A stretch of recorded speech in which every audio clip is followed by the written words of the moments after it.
Happy Crimson Tuesday. Yes, we're late tonight, but it was planned lateness. I'm see-through also. That was accidental, and I'm just like tweeting and tooting out um my usual stuff, saying I'm live now. And apparently it's quiet. Is it quiet? Eden Waith, in Canada we trust all others pay cash. ATM machine, good to see you. Eden Waith, Mousimus, Blaholton, Happy Crimson Tuesday. Is it still pretty quiet? Evil Tentacle, good to see you as well. Nicholas Patton, Artistic Ulysses. Aloha. Yeah, that was I was thinking as I was putting this on, after I rushed home from soccer, I was thinking, is this gonna work? And in a way, it does, because you get to see more of this lovely background that we've spent so much time on together.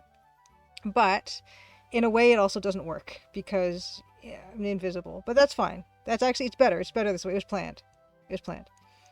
Yeah, just let me toot on Mastodon and then put this on Facebook, and then we will get started. And usually this part I'm not live for, but hey, you know, we're flying by the seat of our pants here.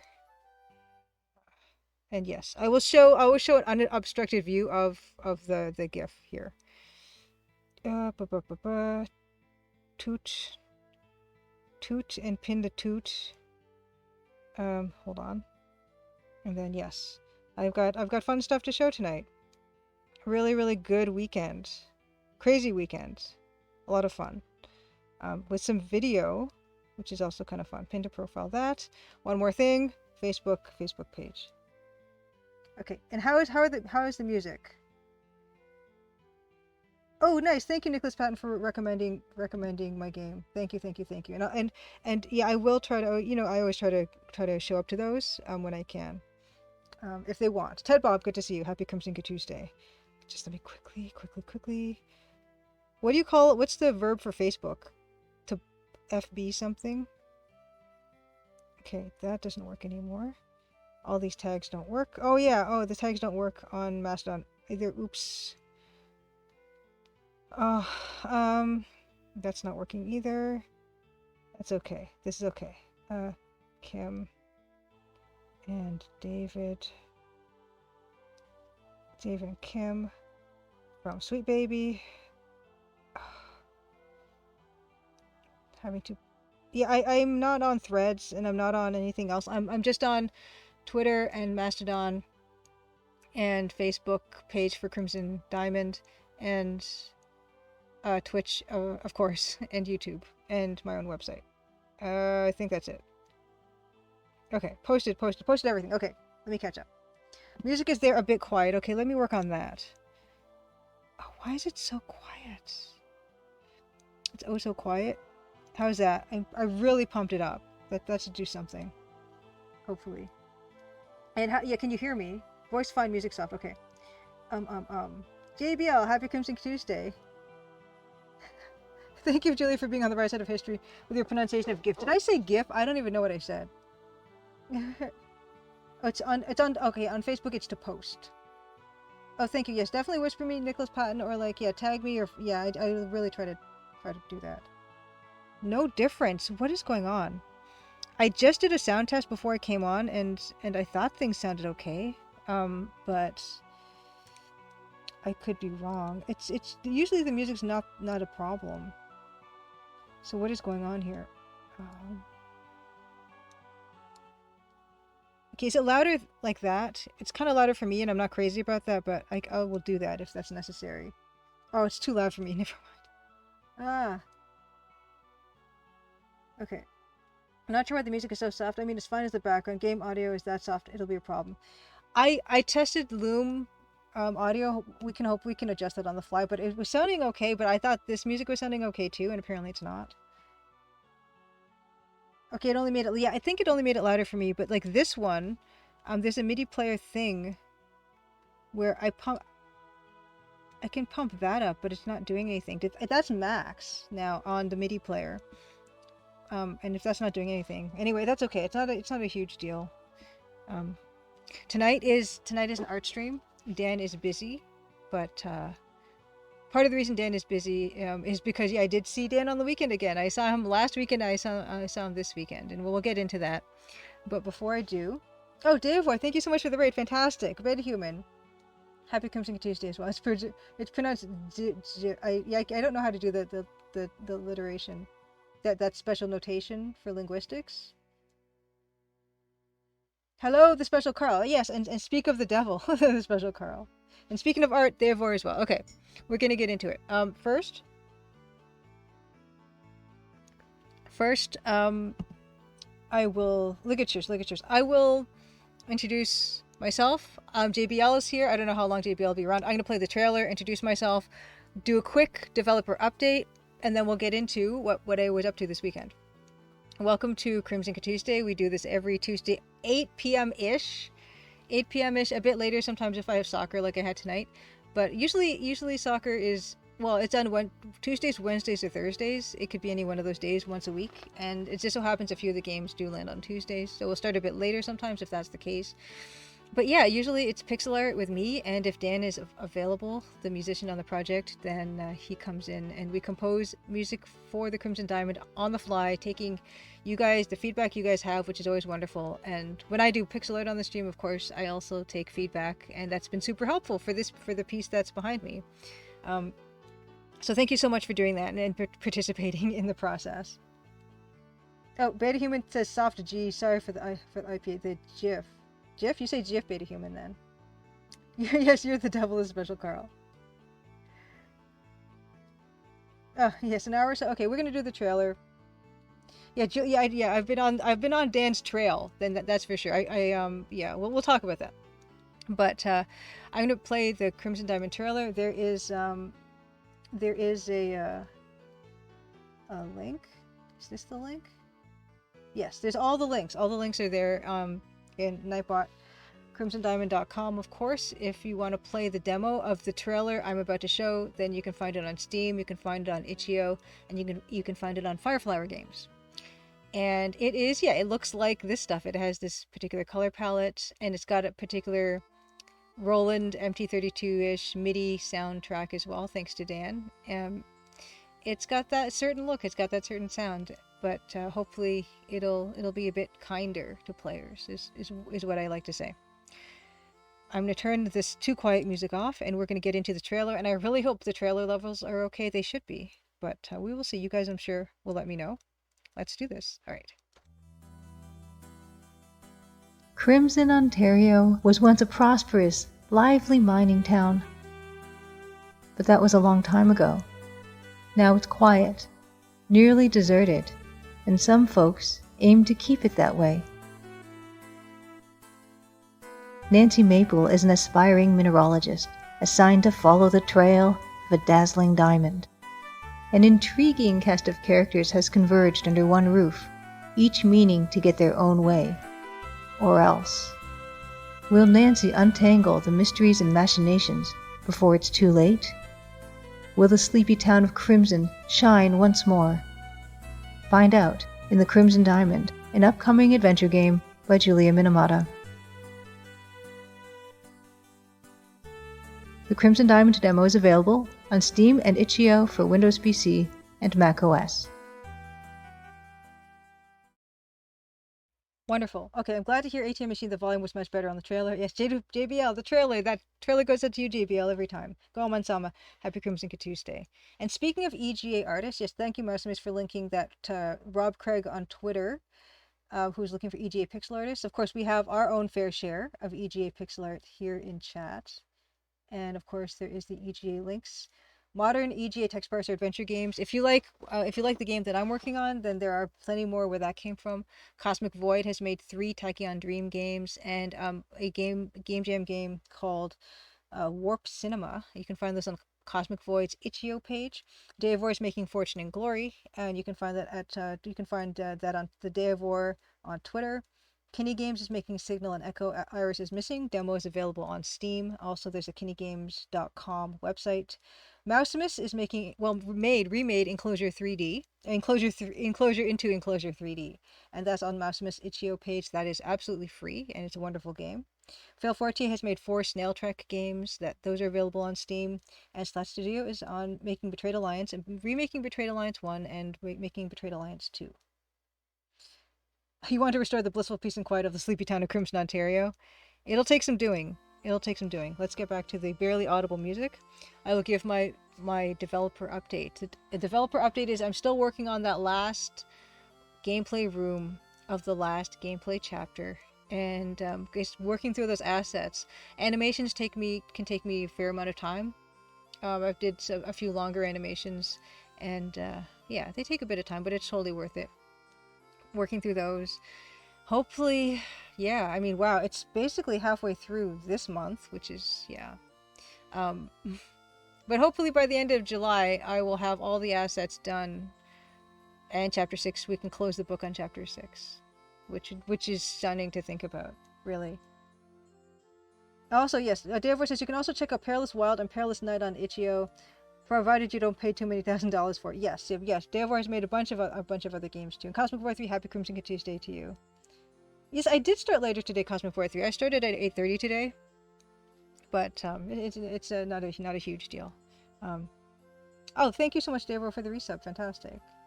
Oh, and Mousemus recommends Perilous Wild. No, JBL, there are 6 gameplay chapters, and then a 7th denouement, and ending test of knowledge chapter. That's chapter 7. There are 7 chapters. Let's move on quickly. Let's turn off the chroma key so you can see the dress I'm wearing, and also I can show my cross stitch progress, and then we're gonna get into what I did on the weekend. Okay, there it is. So yeah, that's gonna be a problem, this color of a dress, but this is the piece that I'm working on right now. This is the cross stitching of the death screen. It's gonna be the death graphics for Legend of the Sword, which we let's played previously to Loom EGA. And yeah, I love the little border. I think that's great. Ah, Clinical's pattern. I'm glad you're liking it. Yeah, it's looking good. Yeah, you know what? I'm actually a bit surprised, Dave, where I was not sure if this color would get keyed out either. But I decided to take my chances, and I lost on that. Or maybe won, because like I said, you get to see more of the background, which is probably a good thing, you know. So anyway, it's not a huge deal. I'll be Ghost Julia for a little bit. Yeah, the Ghost of Julia. Onward. Here we go. Okay. I went to Montreal. Montreal and Trois-Rivières for the weekend. Kind of spur of the moment, because Dan was also in Trois-Rivières and Montreal this weekend. And when I saw him in Toronto the previous weekend, he said, "Hey, why don't you come to Montreal and like come see the show?" And I thought, why not? I don't really have any plans. I have some Air Canada vouchers that I want to use up. Let's do this. And so I flew out Saturday. I came back Monday, and during that time I got to meet up with other people too besides Dan, which was great. I get to meet up with the Special Karl, and this is in Special Karl's house. Special Karl was kind enough to invite me into his wonderful house and meet his lovely wife and son. And we're going to see a bunch of the work that he's got around the house. It's like a museum, this place. And it's really, really impressive to see the scale of the work that he's got. And of course, the Special Karl is also the artist on Betrayed Alliance. And I just want to show some of that stuff first. Here are some before and afters. The bottom one is the Special Karl backgrounds, and of course the Special Karl was using EGA for this, and using SCI Companion, not SCI Companion, SCI Editor, I believe is what the program is called, to generate actual vector EGA art, which is way more authentic than what I'm doing in Photoshop. Yes, thank you. The Special Karl was so lovely to meet up with you. It was wonderful. Yes, but here I'm just going to go through some of these real quickly. Just amazing, wonderful work, and it was such a treat to meet up with the Special Karl on such short notice as well. So thank you so much, Karl, for that. It was wonderful to meet you.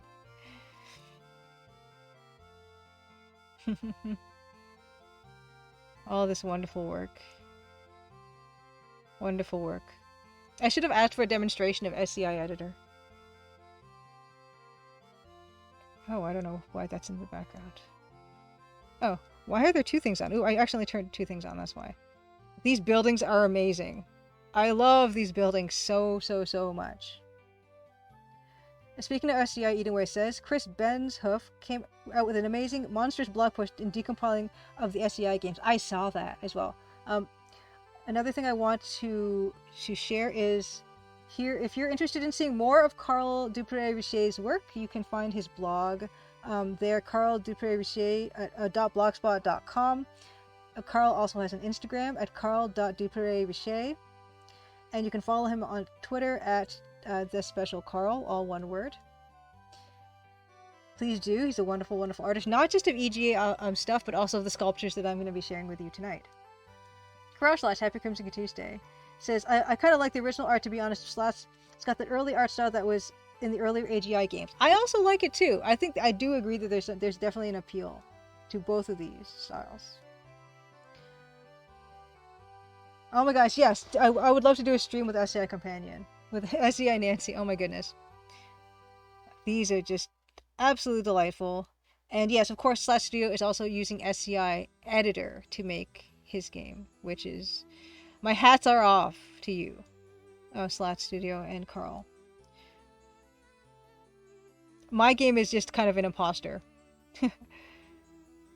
Although Dan is using a real Roland MT32 to compose with, so maybe not exactly complete imposter. I'm the imposter. Dan is not. Dan is 100% authentic. Oh, I love the lighting in this so much. This one, really, really beautiful, beautiful, beautiful. Yes, you guys are purists. I think that's fantastic. I have so much respect for that, for doing it this way. And there's something magical about seeing this stuff get drawn, you know, right on the screen. Yeah. Karl definitely has a better grasp of perspective than I do. This looks very accurate. Oh no! Now if you want to create your art on Amiga and use D-Paint, no! I love these interiors so much. And yeah, Karl does do the sketches with pencil, which is wonderful. Wonderful stuff. Another beautiful lighting example of... Oh, a bucket! How about that? With the Special Karl, does the Special Karl do you... I don't think the Special Karl streams. Snowy Pine, Happy Crimson Tuesday. Old school. Old school! Yeah, I really like Slat's actual mountains. I like the abstraction of those shapes. That's fantastic too. I like them both. Oh yes, yeah. LucasArts used the DOS version of D-Paint ATM machine, says, hence the infamous file name guybrush.bbm. Wow, I put like everything in this, didn't I? Wow. There's something really nice about the pencils too. I like the way Slat Studio does rocks. I will say that. I think that's really good. Okay, and I think we were cycling back. I think we must have cycled back. Yeah, we did cycle back. Okay. Going back to the slideshow. Oh, no. Whoops, wrong slideshow. I've got lots of slideshows. Oh, no, wait.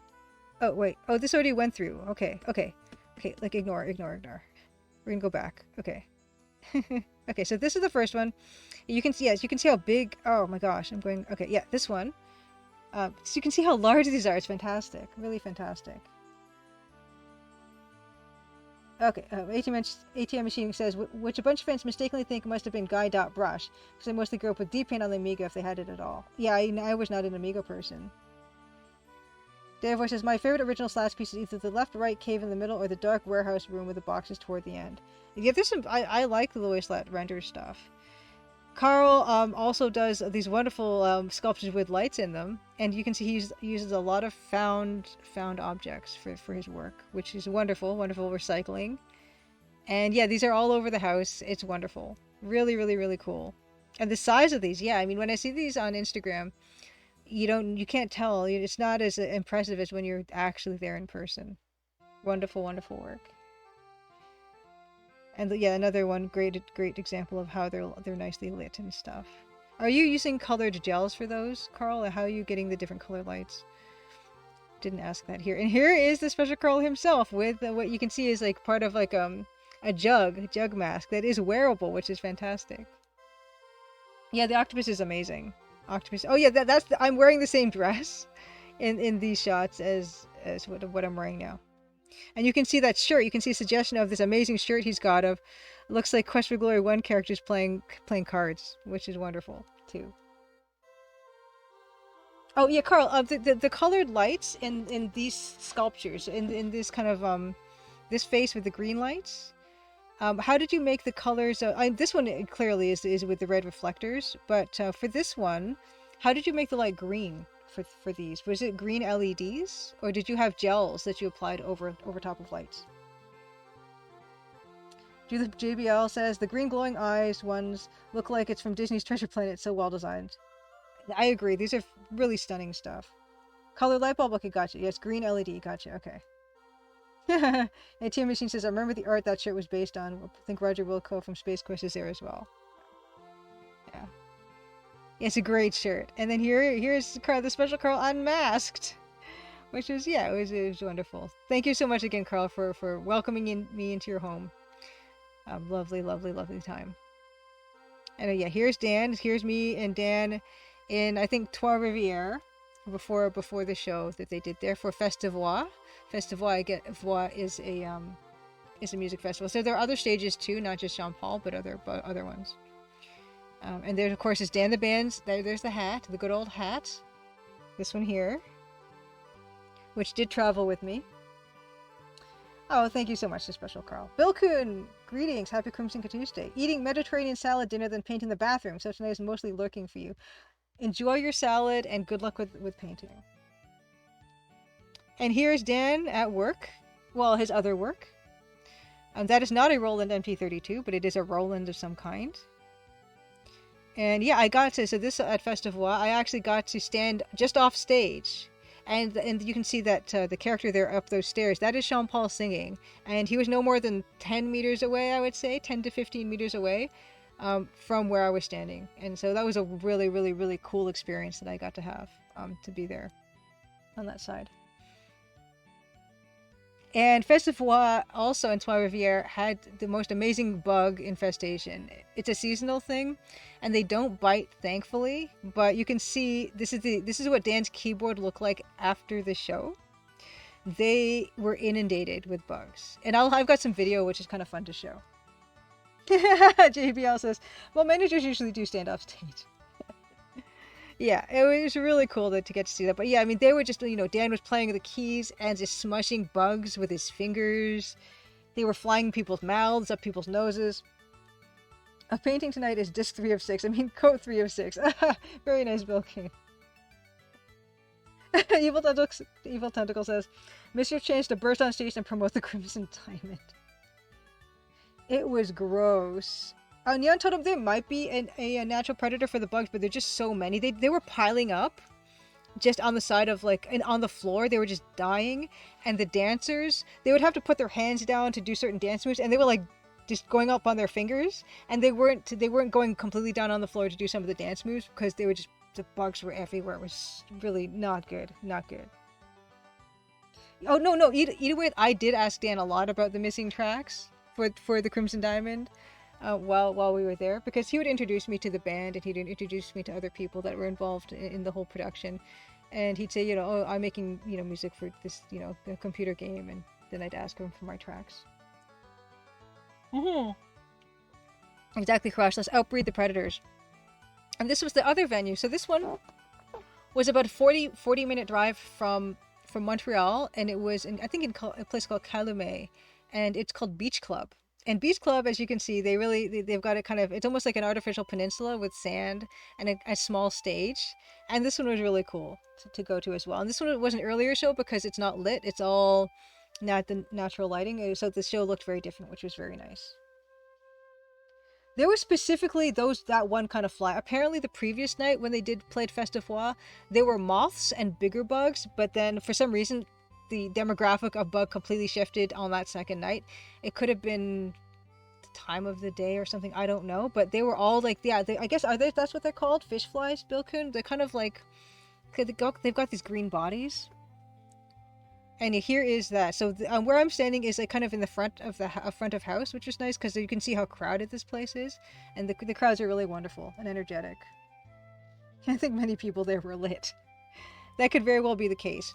And what was cool about the Beach Club place was to get access back to backstage and then go back out to the parking lot where the road was.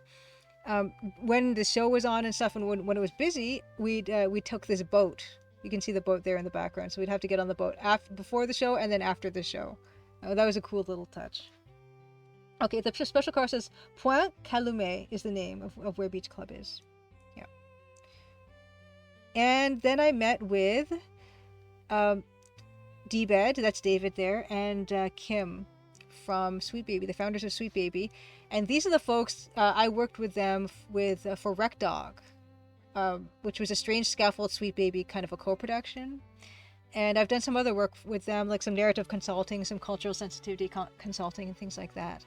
And it was really, really cool to kind of meet them in their Montreal office, and we went for lunch. And yeah, it was just a lovely, lovely time. I wish I could have seen more people. I mean, there's still other people that I knew in Montreal, but there was just no time to do it, unfortunately. But I really want to tag I'm going to tweet this photo. I'm going to tag Robot Spacer because this is, you see in the middle there, that is a working Garfield phone. They actually have a landline number specifically that goes to this Garfield phone. And you can't see this, you can't really see the number here, but there's a phone number that you can call and it goes directly to this Garfield phone. Yes, these are the Sweet Baby folks. They're the two founders. Yeah. Yes, now I can Garfield's phone. Did I reform the Ninja Empire?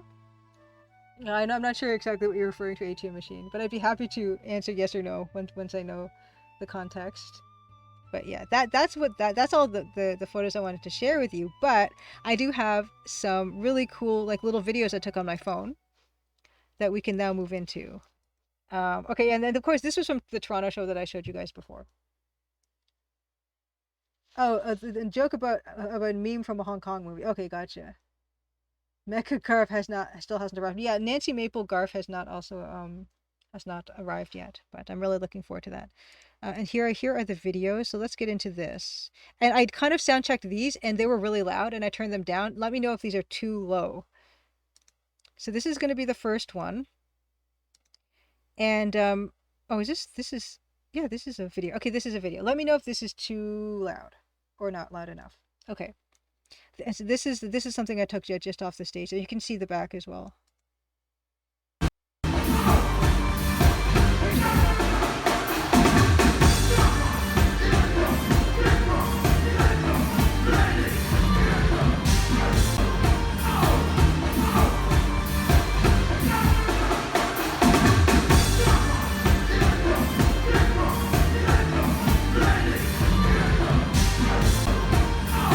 How is the sound for that one?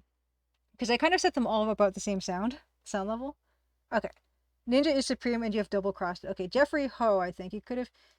Okay, he would take Hong Kong flicks and add his own scenes and plots to it and try to blend these things together. He loves using a Garfield phone in his movies. That's amazing. One of his added scenes is a hero answering a phone call from the bad guy on his Garfield phone. All about the Golden Ninja Warrior statue, reforming the now evil Ninja Empire, and a classic go to hell while hanging up a Garfield phone.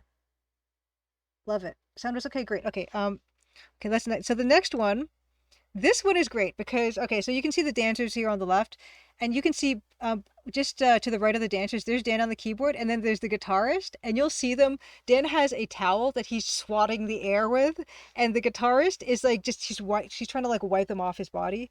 And I'll play this. This is great. And of course they loop because they're just really short. Because my phone is, I don't have a lot of space on my phone. Okay, this one is this.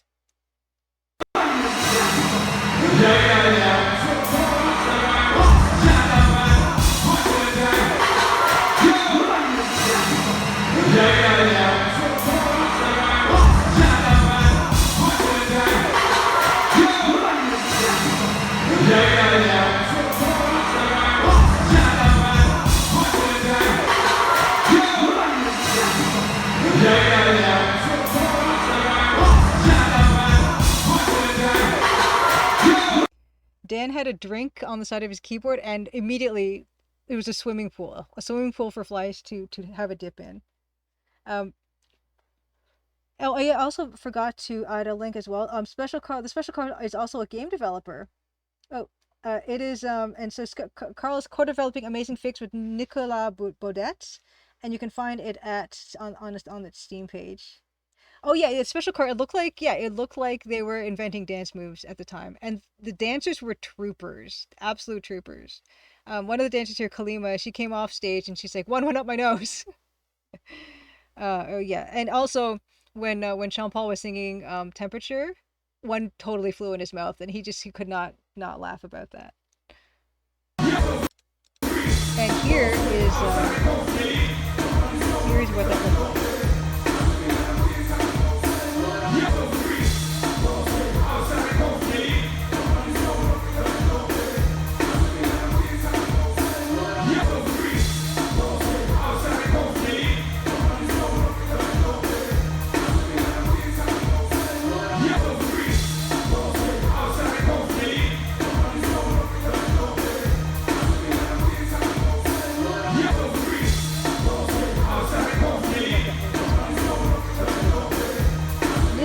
Didn't I show that VHS the other day? Hold on. I'm gonna let this one play. I thought I had Ninja Terminator. I thought I should.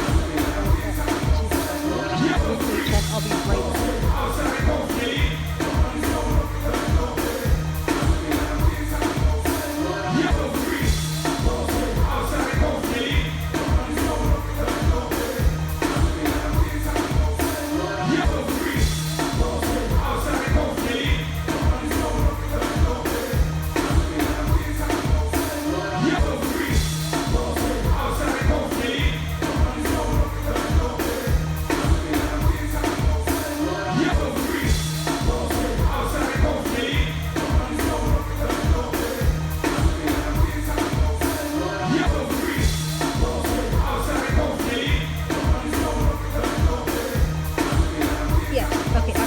I've got one more clip to show, and then after that I will show you my copy of Ninja Terminator.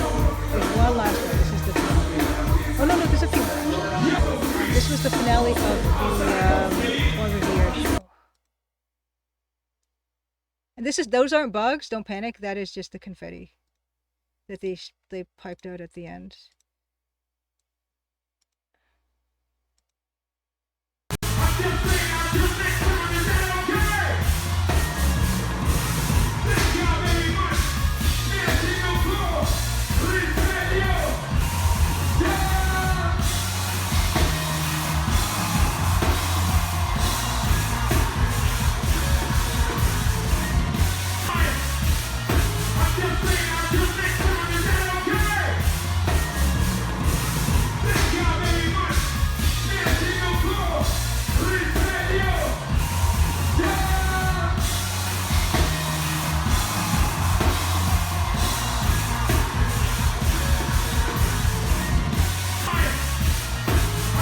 Alright, a couple more. These are videos from the beach club. Yeah, I feel bad. I always feel bad for cleaning crew after the confetti, and I wonder if it's like eco-friendly or stuff like that. I think about that stuff. But anyway, here are a couple from the beach club.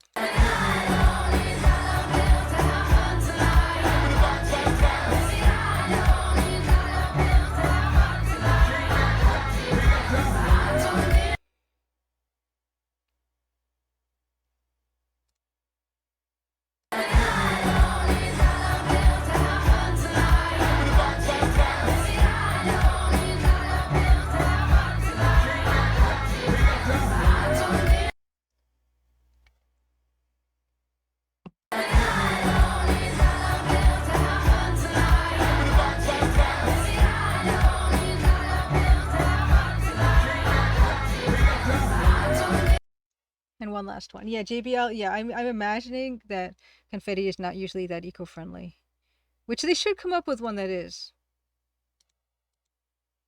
And this one is just to show what the beach club look like.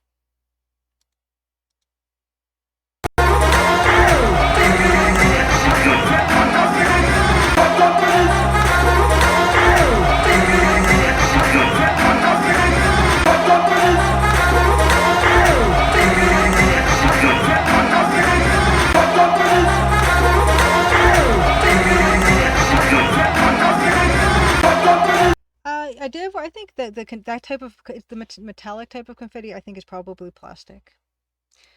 But show and tell. Oh no, this one's show and tell. Oh, that was show and tell. Okay, I think that that's all the videos I had. But I did want to show my. Oh wait, actually we don't want that one. We want this one. Oh, it's getting keyed out. 1 second. Yeah, this is my copy of Ninja Terminator. Is this the right one? Or is there a lot of ones called Ninja Terminator? I'm imagining there's a lot of movies called Ninja Terminator. Crash Slash, ATM Machine. Is this the Ninja Terminator that you're familiar with? It stars. Um, I don't know who this stars. This has Wang Cheng Li with Jonathan something. Mine unfortunately has a lot of cut off text. But does that look familiar? You think it might be that actually? Oh my goodness. Yeah, these I showed these off on stream a few weeks ago. I have Ninja Terminator. I have Death Code Ninja. A madman's greed is no match for a ninja's awesome power. I also have uh Ninja Assassins. It's pretty cool, Ninja Assassins. Oh cool, that is it, Ninja Terminator. Fantastic. I can't believe I have the one you guys are talking about. Camo Ninja. I also there's a fourth one that I didn't show last time because it wasn't ninja like, but I think my dad bought it at the same time, which is this one. This is Kung Fu Genius.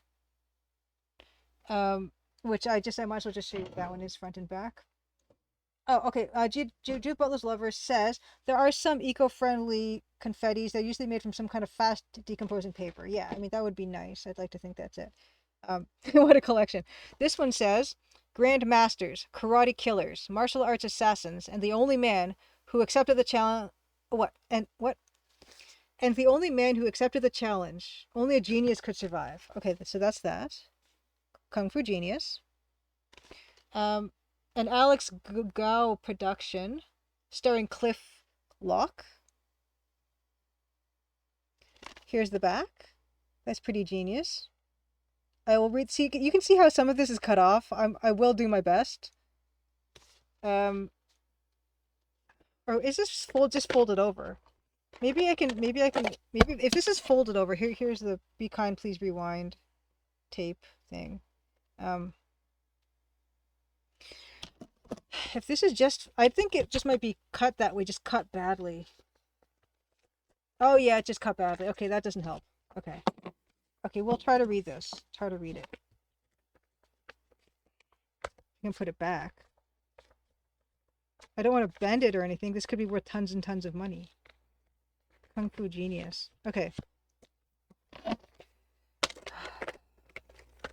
It's hard when like the front of the word is cut off. But anyway, we'll try. Something Kung Fu something with the amazing skill to master any martial arts style, develops his own fighting technique. However, his genius for learning soon angers the Grand Master's followers of the more famous schools of Kung Fu. Forced to challenge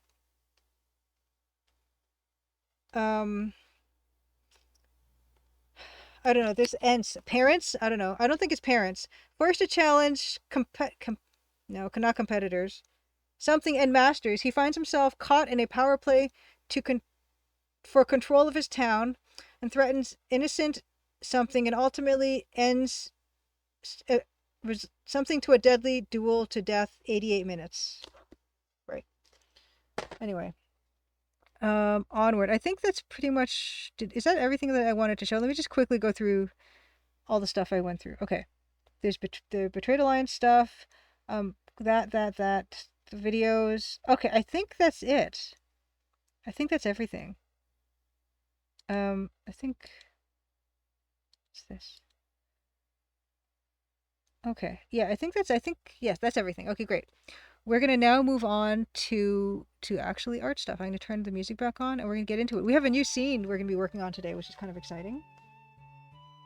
Oh, Nicholas Patton, is there a name somewhere for Kung Fu Genius? It's an Alex Gouw production. Alex Gouw production. Kung Fu Genius, starring Cliff Cliff Locke Lock. That's Kung Fu Genius. Let's get into this. Let's get into the challenge of this piece. oh, here we go. Special Karl found it. Okay. Let's go back. Okay, hold on. We got to go back. We will give this movie the full attention that it deserves. Okay. According to the internet, the back of this reads, Cliff Locke is the kung fu genius, a master of all styles of martial arts. On the suggestion of his friend Cheng Hong Yip, he decides to open a school, but runs into conflict with Chan Lung's spiritual boxing gym. Well, I was missing a lot of the text. When a local brothel owner, Li Hoi Sang, hears that his son was seriously wounded in the conflict, he brings in his brother, fan-wielding killer Wilson Tong, to deal with the genius style. Wow, I missed a lot of that. But actually, I feel like that's not what this says. I think it says, but I mean, it's probably it's probably the same movie, just a different synopsis, I suppose. Anyway, thank you, the special Karl. I think they're definitely getting the gist of that. Oh, I gotta turn my chroma key back on. I forgot to. And we're gonna change our tag to art. Let's change it to art. Art, done. Okay. Right. Oh, Nicholas Patton found the IMDb page for it, though the name is shown as Chiang Kai Gong Fu. Here is, let's start with this. Now this is what was in the background, and I did animate. And no, I know someone asked, I can't remember who, was asking if this was just by stream, and it's not. I really compressed it together to be kind of more dramatic. But yeah, here it is, fully in full view. It's basically chronological, but yeah, I mean, there were just so many little steps.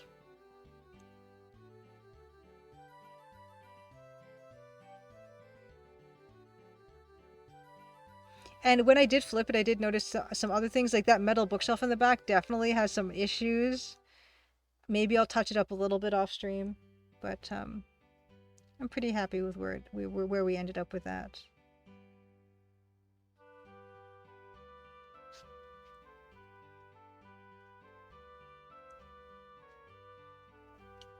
Oh, the special Karl. I'm glad you're enjoying the time lapse. Like I didn't use SCI editor, so I don't get the same truly authentic constructed time lapse. But it's okay. It gives you the basic idea of the steps we did go through when we did this piece, which is, I think, good enough. Okay.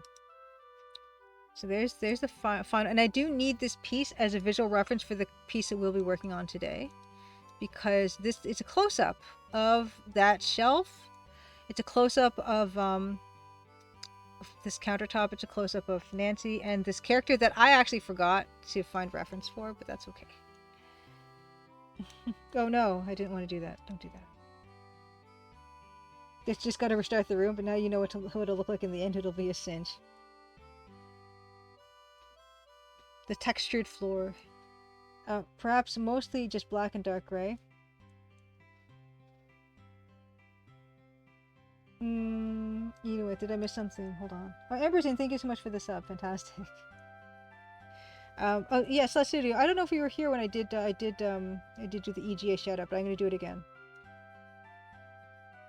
Just so people, if you're interested in following Slash Studio and Cosmic Void and all the other wonderful devs we have here and elsewhere, who are keeping text parser games alive, EGA text parser games alive. Perhaps mostly just black and gray. Either way, yeah. I mean, this floor is only black and gray. I could add more color to it, but it probably is better just to sit back. Other items that we need to keep in mind is, yeah, this is the bag of jewels from the Colonel's Bequest that I will be using. It'll have a nice close-up. There's this heart from Conquest of the Longbow. That was also something suggested in chat. Fester Blatz's crystals are here, that we might not see those ones too much. Draconic dude, happy Crimson Tuesday. Good to see you. And also, another thing about this is that I had these two scenes where there was a close-up of the newspaper being tossed onto the countertop, and then this second close-up where they have their conversation. And I'm kind of thinking I could save myself from a whole scene by kind of combining these two. Maybe kind of having the newspaper get thrown onto the table here, and then having this guy kind of slide in to frame the way Nancy slides into the frame when she's eavesdropping. I thought that would be a kind of fun effect, and it would save me from doing like two scenes if I can collapse these two into one. Yes, longbow hype. Greetings, greetings. Good to see you. Nicholas Patton says, just a thought of a pixel art related would you rather. Would you rather see everything around you as pixel art from the Crimson Diamond for 1 week, or being seen as a pixel art by all but yourself for 1 week? I would love to see everything in pixel art for a week. I think that'd be really instructive. Would it be an EGA though? Oh, good. No, of course. I'm glad for your looking draconic, dude. Please, yeah, whatever you feel like you want to do. Yeah, longbow hype. And I did, of course, also pull these references, the close-up Nancy references I already have that are in the game, because I want to make her kind of look somewhat consistent in terms of her outfit and her expression. But I'm not really good at that visual consistency. But I do think we can safely save ourselves from doing one of these scenes by just basically doing this one and having that slide up. The first thing we're going to need to do is basics. We're going to need to, now that we've adjusted this room, we're going to need to make this reflect better this scene, and we'll start there. We're going to actually just start from this as well, the same as we did with the office. And oh no, oh, I have to save it as TCD office close-up.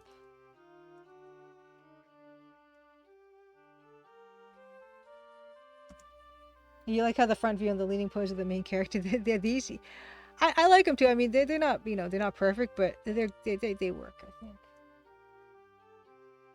Living with Pixar Vision would be great. I don't know if it would be great, but I think it'd be fun. A week is a bit long, but I'll take it. Oh, Draconic Dude, thank you. Oh, it says, I always mention this to other indie lovers and find it always fun to watch. Thank you. I really appreciate that. It's wonderful. Wonderful. Use your CSI Enhance button to zoom in. Okay. Nancy's surprised that no luggage face is my favorite. Yeah. Her eye does a little bit of a weird thing in that one, but I kind of like to think of it, it's kind of like Ziggy does a weird thing with his eye in Dagger of Amon-Ra, and that was kind of like, it wasn't intentional or anything, but I feel like it kind of has that same look. No, it's great. Okay, I'm glad you like it. Okay, let's get started with this, and I'm going to need this to be up here. I might need to just shrink it down a little bit.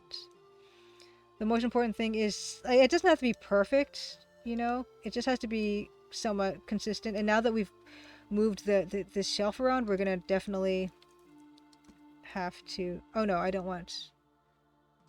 I just want it to be contiguous. Okay, oop. Sample. Okay, yeah, that's fine. Yeah.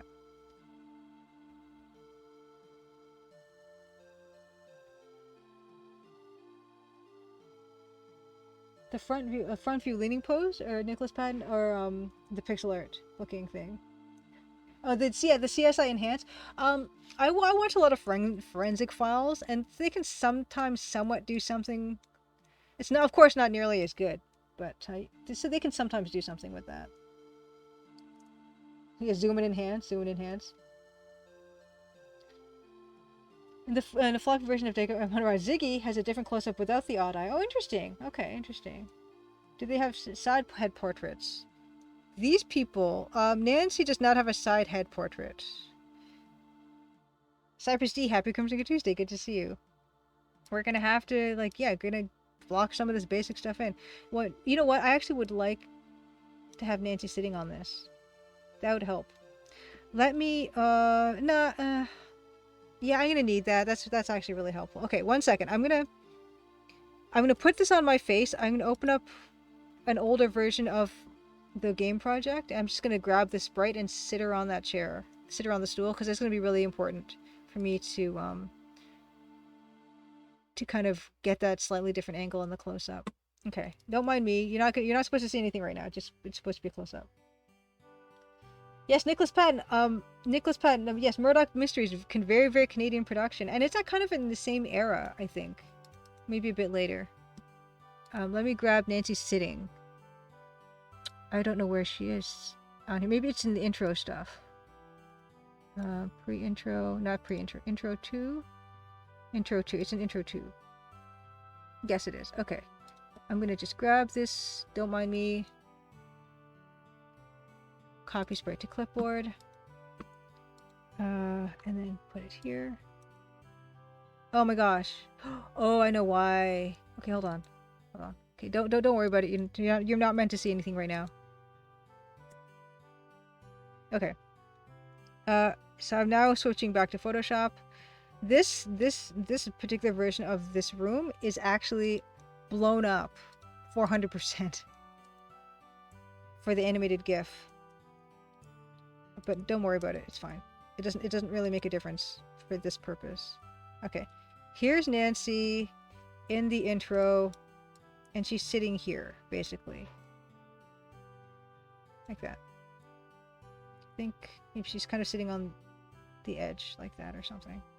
Okay. As long as she's vaguely there, it's gonna do the thing. The mention of Ontario reminded you of the area you've lived in all your life, Draconic Dude. Nice.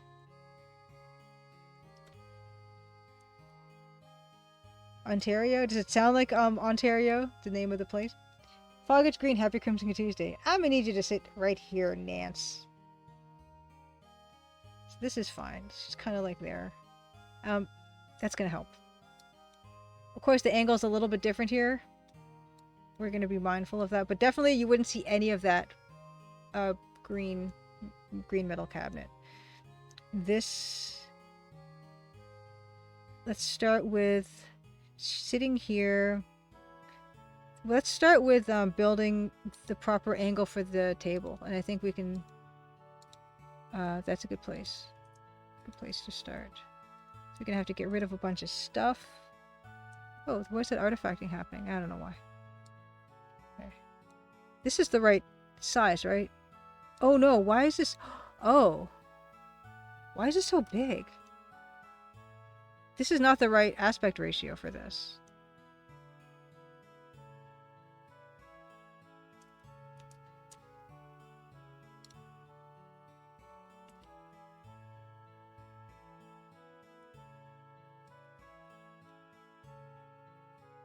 Okay, I think that is, so that should be 320. Oh no, that should be 320 by 200, right? Oh, it's not 320 by 200. Okay, give me a second. Give me a second. I'm gonna go back into the project. I'm just gonna grab that shot. I don't know why it's why it's so big. Maybe I just did I just did a screenshot of it. Hold on. Hold on. I have all those individual pieces, so it's not too big of a bother. Just let me copy and paste. 1 second. Not a problem. Not a problem. Professor is here. Copy straight to clipboard. Paste him here. Yeah, I don't know. It's completely, it's like completely the wrong dimensions. Copy straight to clipboard. I think that's it. Okay. Okay, I am gonna put it back on Photoshop. You should see Photoshop again. Happy Tuesday. Yes, happy Tuesday, Foggage. JBL, Jupiter's lover, have a wonderful rest of your evening. Good night. Hope you sleep well. Always good to see you. Oh, wait. Okay, here and here. Just get it. I don't know. Yeah, I don't know why the button eyes happen like that. But anyway. She was kind of here, right? Yep. And then this guy. Oh, no. No.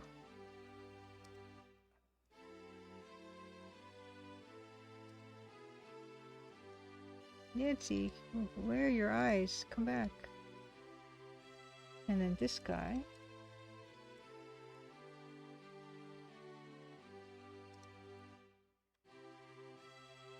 Here, and then there. Great. Okay, so there it is. That's the appropriate size. This will be TCD off as close up. Close up. For real. For real. Brindislav, happy Crimson Good Tuesday. Special Karl says, I'm impressed that after such a big weekend in soccer you have the energy to stream. Yeah, we'll see. We'll see how far I get. Francisco Gonzalez, of course, is the developer of currently developing Rosewater. Fellow streamer. Streams on Wildest Wednesdays at 1 p.m. Eastern. Grindislav, are you streaming tomorrow afternoon? And if so, what are you streaming? Yes, and yes, Grindislav Francisco will be having a talk at this year's Adventure X at November 4th and 5th is when it's happening. Very, very, very exciting. Yeah, even coming back from Montreal, my flight was delayed 5 times. We were supposed to leave at like 8 and we left at like 11:30. It was not good. Not good. Okay, so let's get rid of this one. We don't need this one. That was just a screen cap. Okay, wonderful. Okay, Grindislav will indeed be streaming. Please do give Francisco a follow. I will shout out Francisco as well. Oh wait, that's not how you do that now. There's a Twitch shout out now. And not sure who will be streaming tomorrow. It's always a good time. I should be there, I think. Unless I get sleepy again like last time I need a nap.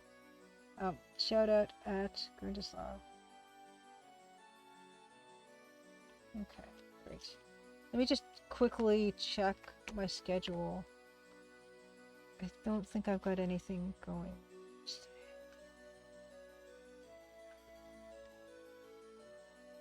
Oops, nope, yeah, should be good. I should be there too. So come hang out. It's always a good time. Yes, okay, 320 by 20. This is the real one. Okay.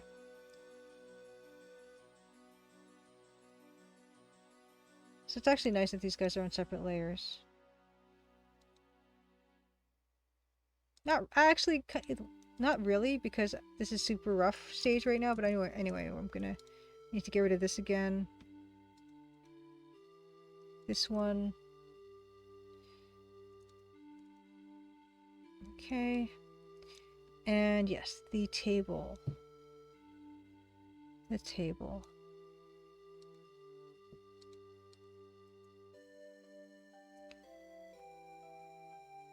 She is okay. This has to be extended. Oh no, I don't want gradient. What happened? This has to be extended. Here, right? Actually, it's not even the right. Okay, we need to redo that because it's not the right. It's not the right level for her head. So we'll do that. And this box, yeah. All this stuff actually just kind of needs to go. We'll just.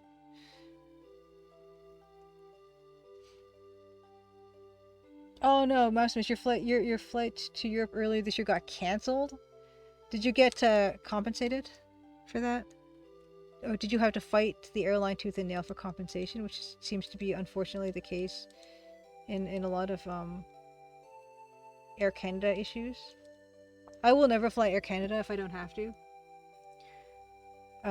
It's just a nightmare. And they don't make it easy for you to get your money back, which you very well deserve if they cancel your flight or do anything. They kind of expect you to come up with your solutions. I'm not a fan.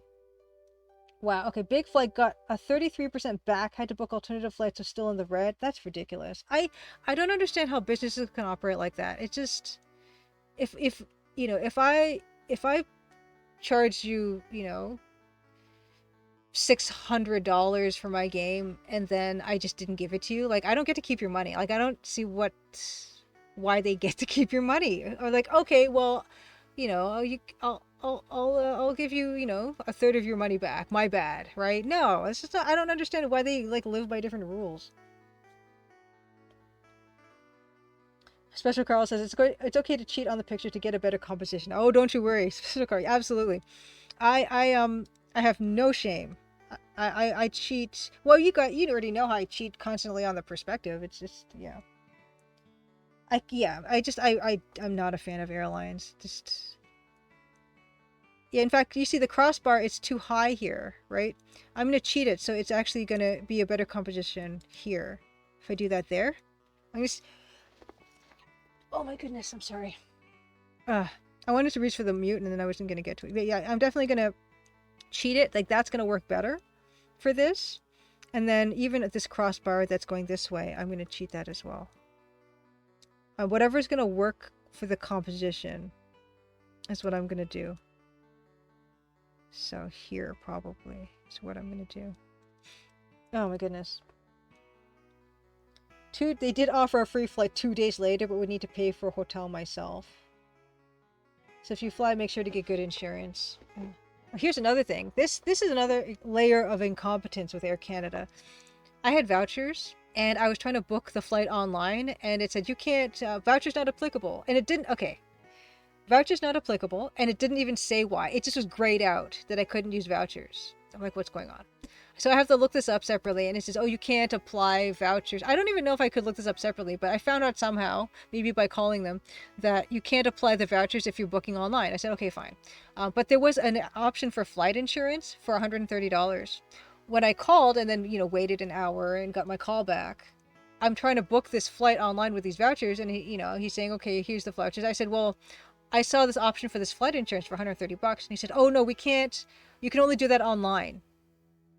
So I could use the vouchers on the phone, but I can't get the flight insurance on the phone. I can buy the flight insurance online, but I can't use the vouchers online. Oh, ATK42 Games, thank you so much for the raid. Hold on, I'm sorry, I missed a little bit on the raid because I was ranting. But let me give you a shout out here. AAT. Thank you so much for the raid. Fantastic. What were you up to and how did that go? TV Prime, happy Crimson Tuesday. He sounded mad. I'm not happy with Air Canada. And the guy says on the phone, well, if you want to get that kind of like insurance for the coverage on their flight for cancellations, you can upgrade your flight. Of course, that costs way more money. I don't understand. How do you run a business this way? Oh, Space Engineers, how did that go? I've not heard of that one. Evening TV Prime. Broken says, not since Comcast have I heard of customer service this bad. No, it was not good. It was not good. It's I don't know. Don't get it. Okay, what else are we gonna do here? I think also this table has to be it should be lower on her. Oh, actually, yeah, the whole thing has to be shifted because looking at where her waist is on this, and I'm pretty sure vaguely she is kind of like sitting there on there. It's mind-boggling. I'm never gonna not complain about Air Canada. And another good thing was, yeah, I was glad to use up those vouchers on a flight that it was not like super essential when I do book, because I hope to still go to Adventure X, and when I book for London, I don't want to book with Air Canada because I don't want to miss the event.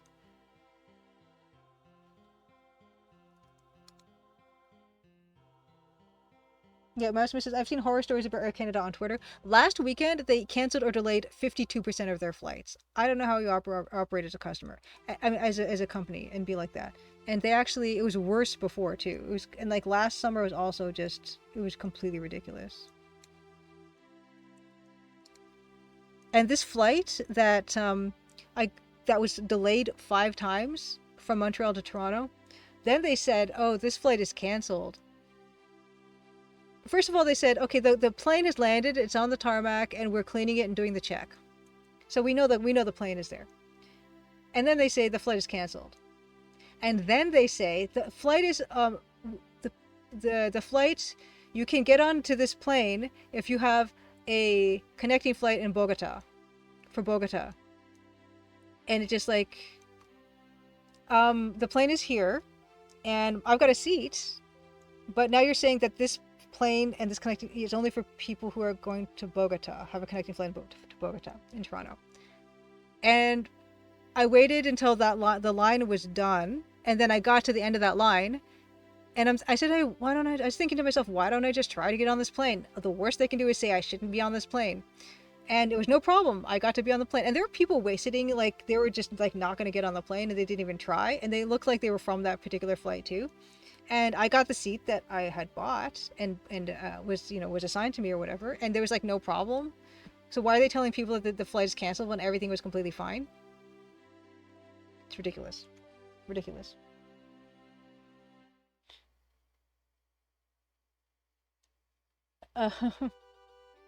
This special cross says, Air Canada, be happy the plane is not falling from the sky while flying. It's better than nothing. Yeah, Yeah.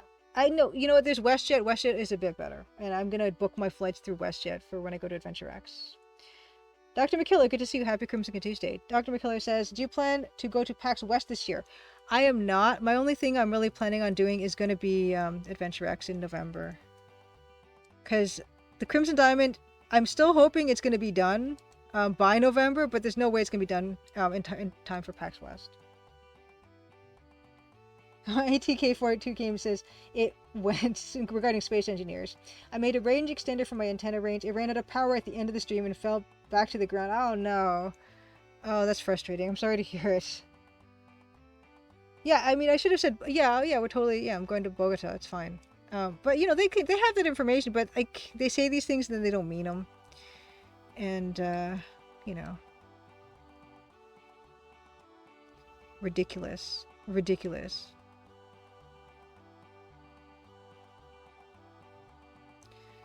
Yeah, I'm gonna have to just completely get rid of this stuff, I think.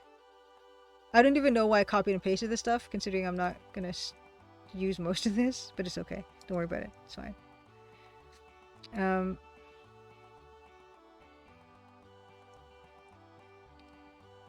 Okay.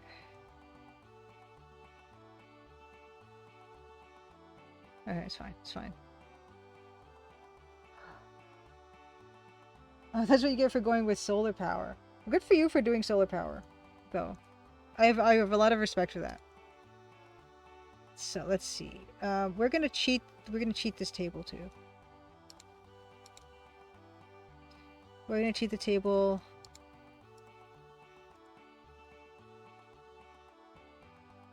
And then it kind of gets up by her waist.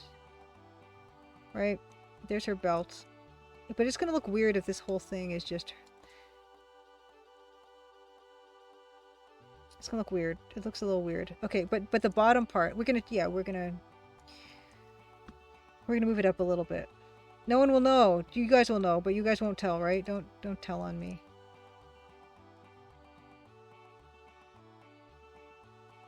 It's cap round. Yes, instead you should simply shake your fist angrily at atoms until they do your bidding.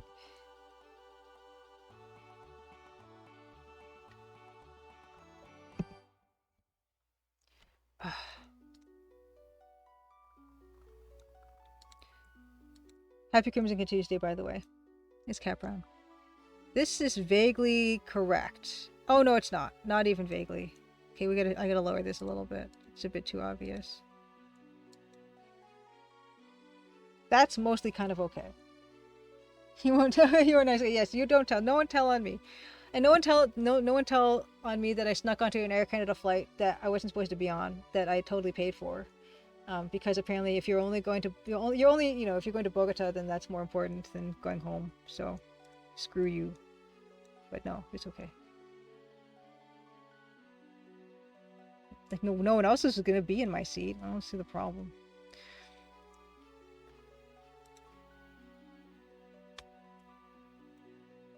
Actually, is this gonna be...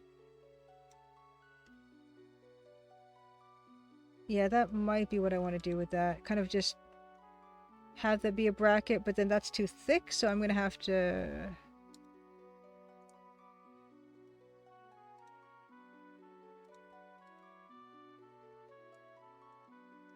Kind of something like that might be okay. Kind of. Because I don't want to include the angel in this piece. It's Capra, not only do I not know who to report that to, I wouldn't care even if I did. Even if you reported, Air Canada's customer service is so terrible that you're never going to hear from them. It's just also been my motto with my horrible boss. Yeah. I don't know. You could probably tell them I murdered someone on that plane and they won't do anything about that either, so it's fine. Not a fan. I'm not a fan. Generally, yeah, I mean, they should know, they should do better. They should be better.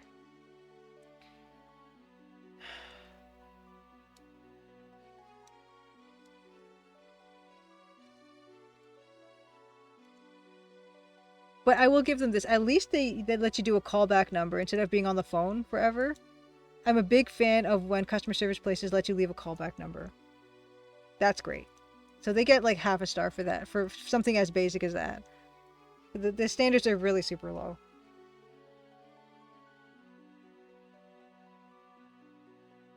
I think they know, they just don't care. We were gonna do something about it, but they got delayed. Yeah, everything gets delayed.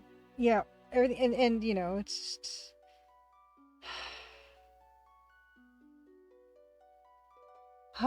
it's okay.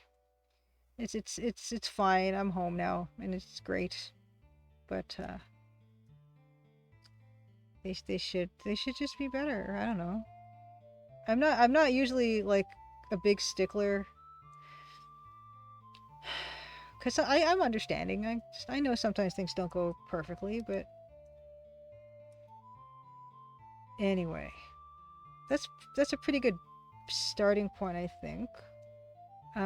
Then of course we'd have the let's start another layer here.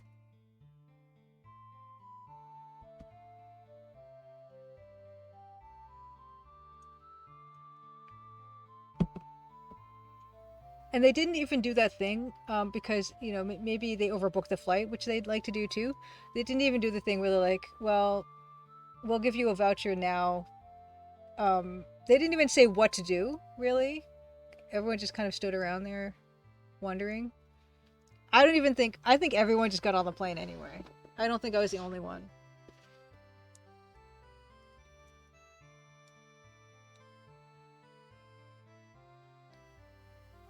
Let's see. There's going to be this urn thing here. So I'm actually going to use my stylus. There it is. Let the hate flow through you, Julia. I try to be so positive, usually, but like honestly, with just incompetence of that magnitude, it's pretty unacceptable, I think, because you think about it. Someone not being able to get on a flight, missing something, you don't know what's going on in that person's life that they're missing. It could be something extremely important. And it just, you know, it's very sloppy. And sometimes you don't even have a choice with the flight. I was actually thinking, oh, why don't I just rent a car or something? But some people, you don't have a choice, right? And then you drop the ball on these people, and then maybe they'll miss something, yeah, super, super, super important. And then you don't, and then, you know, that happens, and then you're like, well, what do I do now? And they're like, well, you figure it out. It's like the onus is on you to like rectify the situation.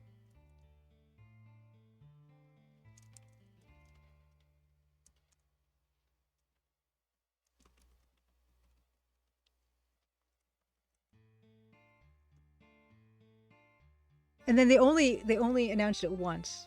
And they don't even put it on like the screen just with any information. They just announced it once, and they expect you to have heard it, like you were not going to be in the bathroom or something, or having a conversation, or asleep. They just announced it once. Amazing, amazing. Massimo says there's also a Nancy close-up from the dinner scene. It might be a similar angle. It's kind of like that's kind of side view. I kind of want her head turned this way, but that's not a bad idea. Oh, thank you, TV Prime. TV Prime says the storage room turned out great. Thank you so much. I really appreciate it. Yeah, I'm really pleased with how that turned out, and you guys really had a big hand in that. So thank you. This is actually really nice because I'll be able to put that Wadget eye close up in here, because you don't really see it too much in that one thing. But yeah, we're gonna get to do that here, which is really fun. It's gonna be here, right?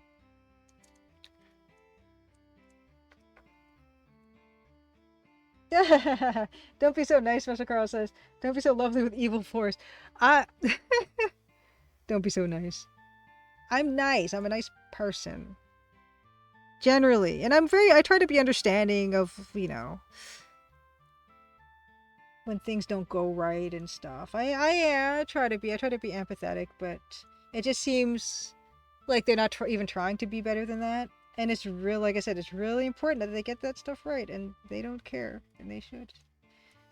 Okay, so there's that and that. We're just blocking in stuff right now, and then there's going to be the Ark of the Covenant crate will be here. Here, kind of.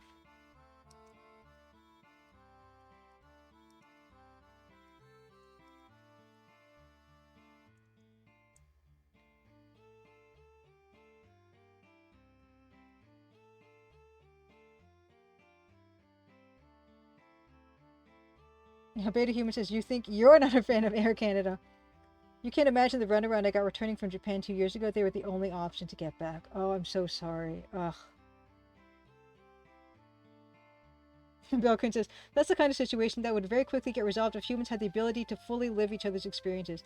As it is, the closest we have for that is the Vulcan mind meld. Oh, wait. The thing is I don't even think that you need to empathize with people to give good service. I think you just have to feel like, well, they paid me for a service, so my obligation is to deliver that service. I don't have to like feel for someone to think that. It's just like basic. I don't even want to. It's not like basic human decency or common knowledge. It's not even that. It's a transaction. It's very straightforward.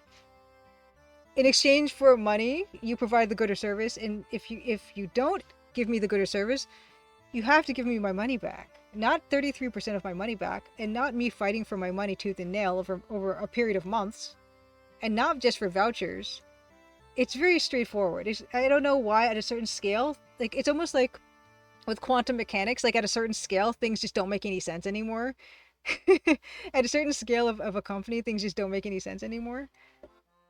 Logic is just flying out the window. The special car says, I know you're very nice, but they don't deserve your niceness. Well, I did get on the plane and they said I shouldn't, so there you go. Yes, yeah, more competition, Snowy Pine. That's key. That's with our telecoms. That's with our airlines.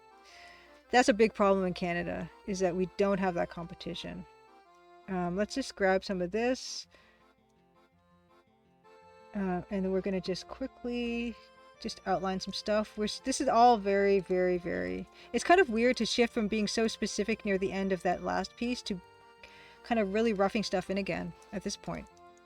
But it's good. It's good. Oh, it's good to have to do that. Just kind of roughing this stuff. And then the next thing is the idle thing, which is going to be yellow, and it's going to go here. Actually, that's actually too shallow, isn't it? Yeah, let's... I might not even bother with straight lines this time. We're just getting super basic, sketching in. There's no point in putting a lot of detail in because everything's going to be shifting still. So this is where the idle's going to be, I guess. Here. Yeah, just need to do your job. Gary Ankelis, Happy Crimson continues to say, they paid and you perform an algorithm. Yes, capitalism. Yeah, I mean, that's how that should work. That's just, you know, well... If I pay you money, it's very straightforward. I don't know. The fact that it somehow gets lost in the weeds, oh, this part of this, actually, you see the extra seam. And actually, the end of this is, oh my gosh, this is completely different. Okay, I'm gonna need to do a lot of like fixing of this, because that goes this far. And then there's this seam here.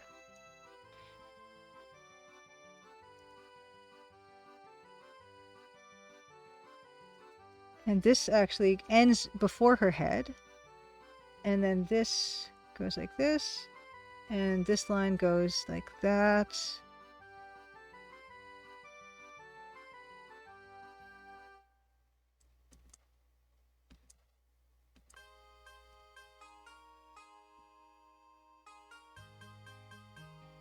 Beta Human says, I never would have expected to hear Julie defend the supremacy of commercial transactions over empathy in the field of ethics. This explains a lot. No, I'm not saying that commercial transactions trump empathy in the field of ethics. I'm just saying you don't need to have ethics to perform a basic transaction. It's not like I expect them to ethically feel tortured about the fact that, you know, this didn't go the way that a transaction should go. Of course, I definitely feel like having empathy and being acting ethically from an empathetic standpoint. Absolutely, I'm just saying it's not needed it shouldn't be needed for a huge company to do like the basics of what that is, you know?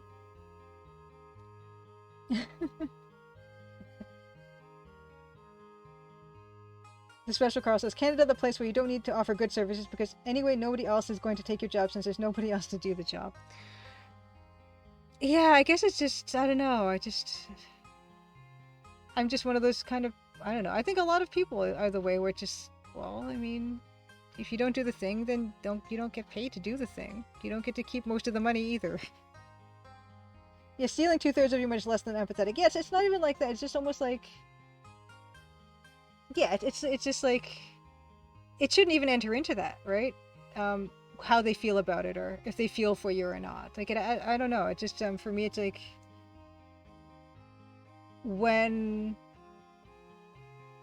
I buy something and the box is empty, or or something, I don't know. It just, they don't need to be good people to do the right thing. I don't know. Well, maybe they do.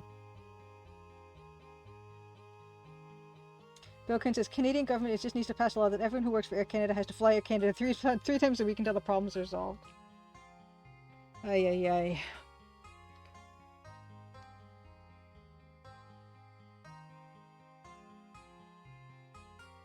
Maybe, I don't know, maybe I'm just being naive, but I don't think it should be necessary to be empathetic to do your job properly. It's nice. I would prefer good customer service, and I would prefer a company that does care, but I think that's like we're so far from that I'm not even would ever imagine to expect that. Sucking a cow, happy Crimson Tuesday. Yes, the house, the airline always wins. Yeah. Typing in the dark. Bumblebee Bat, happy Crimson Tuesday. Mrs. Jack in the Box.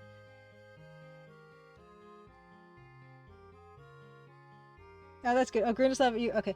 Okay, we're Air Canada. Our airplanes we command. Have drinks and food. Have takeoff till you land. With glowing jets we see the rise. I can't.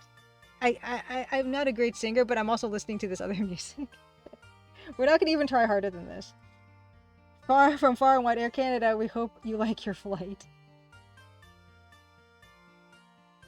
And since they're mostly Canadian customers, there's nothing gonna burn to dust because Canadians are a bit too nice. Yeah, there are some people that didn't even try to get on that plane, and I kind of feel for them because they shouldn't have to take that initiative. They should just be able to get what they paid for. Honestly. Actually, you do see a bit of that wing here, which is kind of good. Okay, here, we're gonna do this.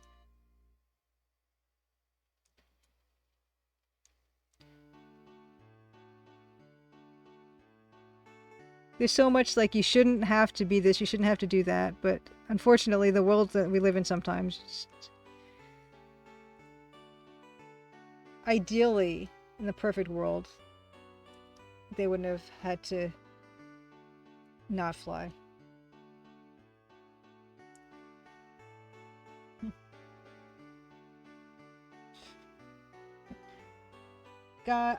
God keep our plane tidy and clean. Air Canada, your stewardess is mean. Air Canada, your stewardess is mean.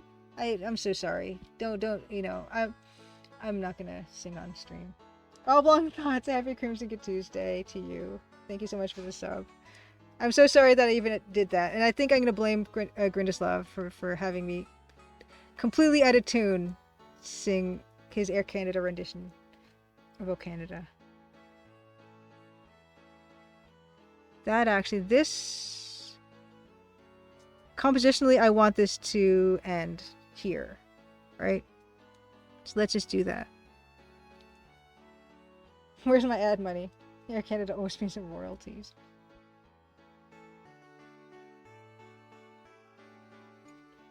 And I don't even want to think about the poor people who actually checked their luggage for that flight.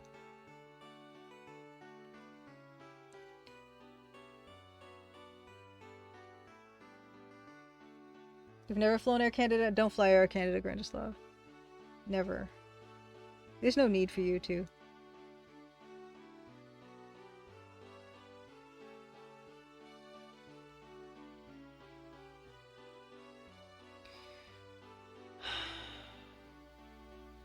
Oh yeah, we see a bit of that wing behind here. Like that.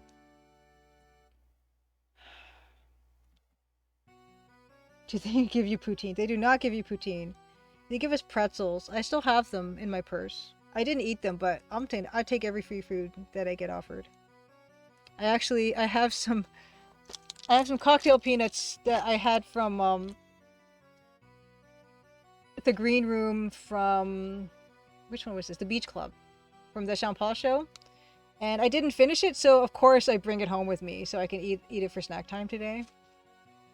I also took one of they had little tins of Pringles, and I took one of those home. And those are kind of a bother to fly with, but I took it because I'm like, it's free, and I like Pringles. And at Sweet Baby, before I left, Jake, who I also met, who works at Sweet Baby, he said, you can take some snacks with you if you want. I'm like, absolutely. I took 2 like protein granola bar things. I took a little mini bag of Lay's ketchup chips.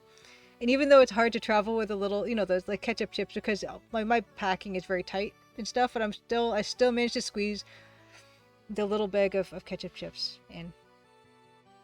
I'm all about the free food. I'll take it every chance I get.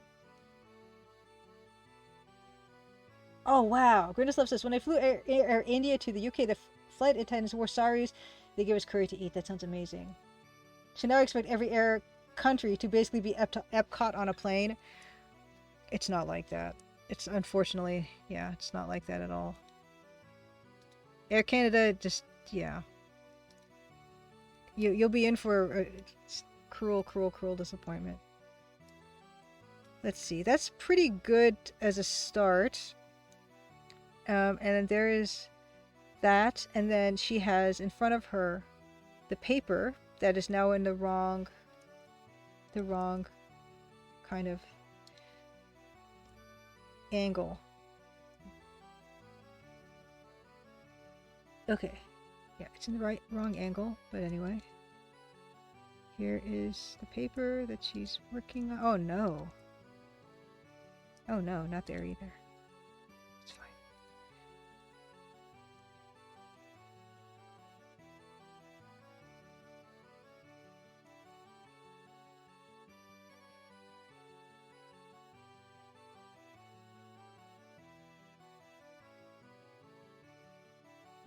Ketchup chips are so good, Foggish Green. It would be great stuff. I would like air whatever to be Epcot on a plane. Yes, flight attendants dressed as RCMP, a choice of poutine or pancakes with maple syrup for your in-flight meal. One-eyed Freakbot, thank you so much for the raid. What were you up to tonight, and how did that go? I will shout out. I did have some poutine because I was in.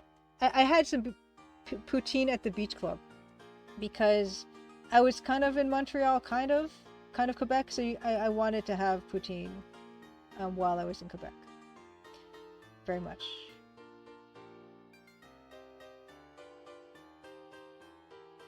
Yes, Air Canada Special Carl says, our planes are flying, what are you complaining about?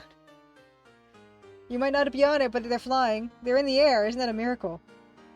Hockey games for in-flight entertainment. Got through the first half of Under a Killing Moon. Nice One-Eyed Freakbot. I've never played the Tex Murphy games. I remember when Under a Killing Moon came out, and it got really good reviews. How do you like it?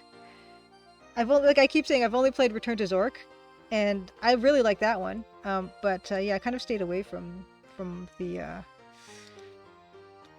FMVs. So this is where this would go. There's, oh, I don't like to start with that color. This is the gem pouch, right? Gem pouch. Your favorite PC game of all time? I love to hear that One-Eyed Freakbot. That's fantastic. When's the last time you played it? Everyone has to sing the Canada song from Epcot. I can't remember the Epcot Canada song. I know that we've had this discussion before, Francisco.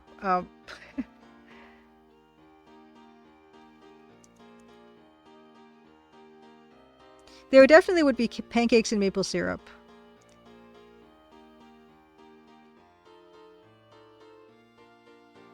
Okay, so they're kind of. I will look better later. That's my mantra. It's fine.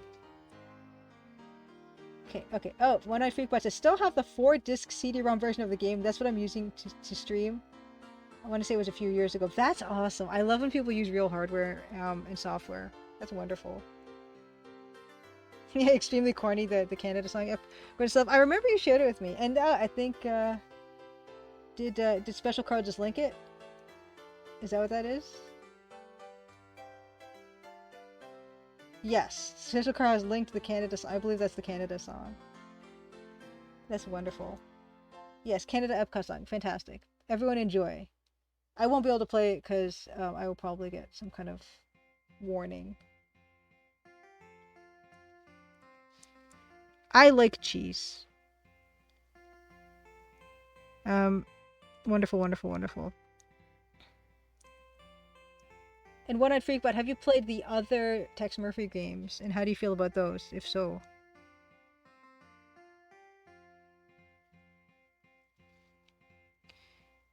And what else? You know what? We're actually not going to see...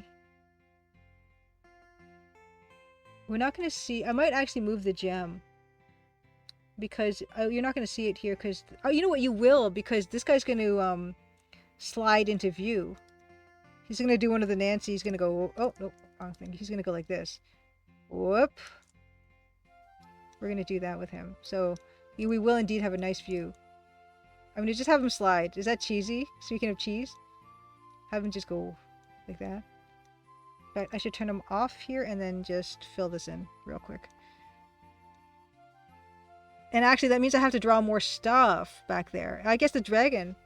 No, the dragon, actually, we're not going to see the dragon. Unless I cheat even more. Maybe I'll cheat more. Okay.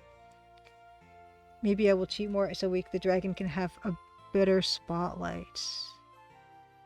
Because it is a bit of a shame with that dragon. We don't really get to see him. Okay, One Night Freak Butt says, I own them all, but I never finished any of them. Oh my goodness. Okay, Mean Streets. Okay, yeah. Oh, I actually played it. Is that the same? Oh, I did play a game called Mean Streets back in the day. I guess that was kind of an FMV game, but I don't remember it that well. Cutting your shoulder like that looks painful. Vote for Dragon? Andy Graham, happy Crimson Tuesday. Says your art is so great. I love to see you still doing these streams. Thank you so much. Yeah, I'm gonna continue. I still have plenty of art to upgrade here. So never fear. There's more of that. And once the game is finished, I'm still gonna stream because I really enjoy it. Because you guys are amazing. Really nice time hanging out. And it's going to be definitely continuing Let's Playing EGA games. I might do some EGA demakes. If I pick up more... Oh, someone messaged me about Portrait Commission. I gotta tell them that I'm not doing them yet because I'm working on finishing the game. Uh-oh. I gotta respond to that one. Yeah, you know, so if I take on EGA Portrait Commissions again, then we can do those on stream. But if people are comfortable with me doing those, of course I would ask them first. But yeah, there's plenty for us to do on stream once the game is launched. Because I enjoy it very much. This actually needs to be bigger. Oop.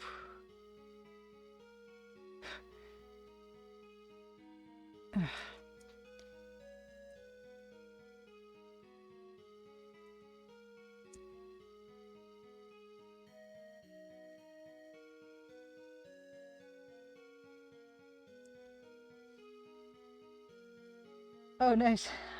Pokemon says, here's a 1971 TV commercial for American Airlines showing that in every coach lounge, coach the lowest class, the people got a live piano bar. Yeah, I remember seeing those photos in the 60s and 70s of people, you know, just living it up, having like prime rib and just on a flambe and baked Alaskas and stuff. Something else, isn't it?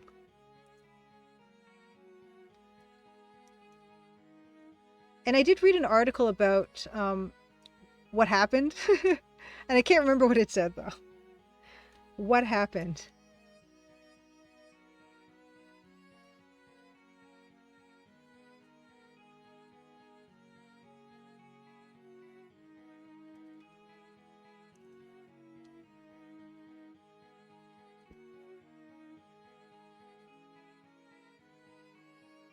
And yeah, we might lower this to get our dragon his shot in the sun. Sounds like a great article TV program. I should dig it up because it's one of those mysteries that, you know, I've never experienced that type of air travel, and I think a lot of us have not. But we've seen all those vintage ads and just thought that is something else. It's almost like it didn't happen, but apparently it did. And it's fascinating. It's fascinating.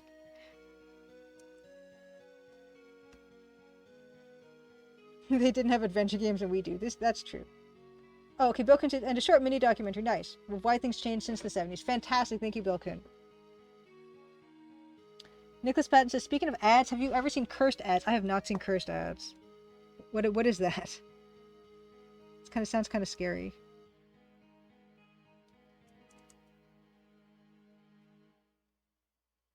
Robot Space there. Happy Crimson Tuesday. Fun. Yes, fun you've seen. Robot Space. Okay, I gotta share something. I mentioned that I'm gonna tag you on this, and I want to show you this right now.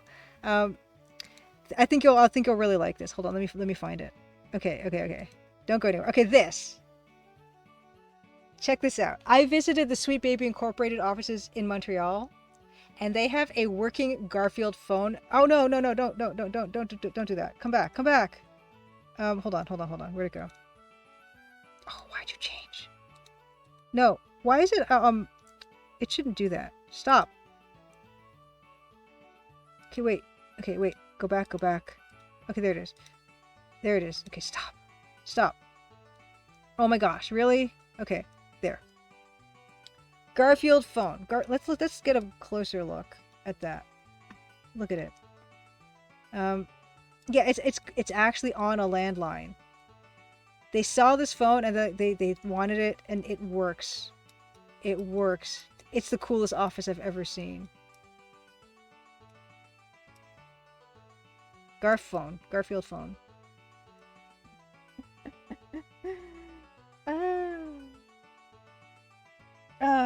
Yeah, it was so cool to meet up with them, because I was mentioning, yeah, they're the company that produced Real Steel and Recommendation Dog, which are both free games on the Playdate catalog, which is wonderful. Okay, Nicholas Patton said they're just regular ads with either bad graphics, horrible acting, or both. I like stuff like that. Trash Gutter, yes, the slideshow. Yes, the computers are taking control. I like when stuff is a bit odd. Isn't this wonderful, Beta Human? And I love that they've actually, you see it's hooked up, right? It's hooked up to an actual landline. And there's a phone number here, but I don't think my camera on my phone is not good, and so it's too blurry to see the phone number. But yeah. Yes. So good. On a little pedestal. It's amazing. So I was thinking of you, Robot Space, when I saw the phone. I'm like, I have to. I'm gonna tweet this image eventually, and I'm definitely gonna tag you, because it's fantastic. It's really good. And you didn't finish X-Files, did you? That X-Files game you've been streaming, Robot Space. Do you think you'll finish it? Did you finish it? I watched the VOD, but it's been a while.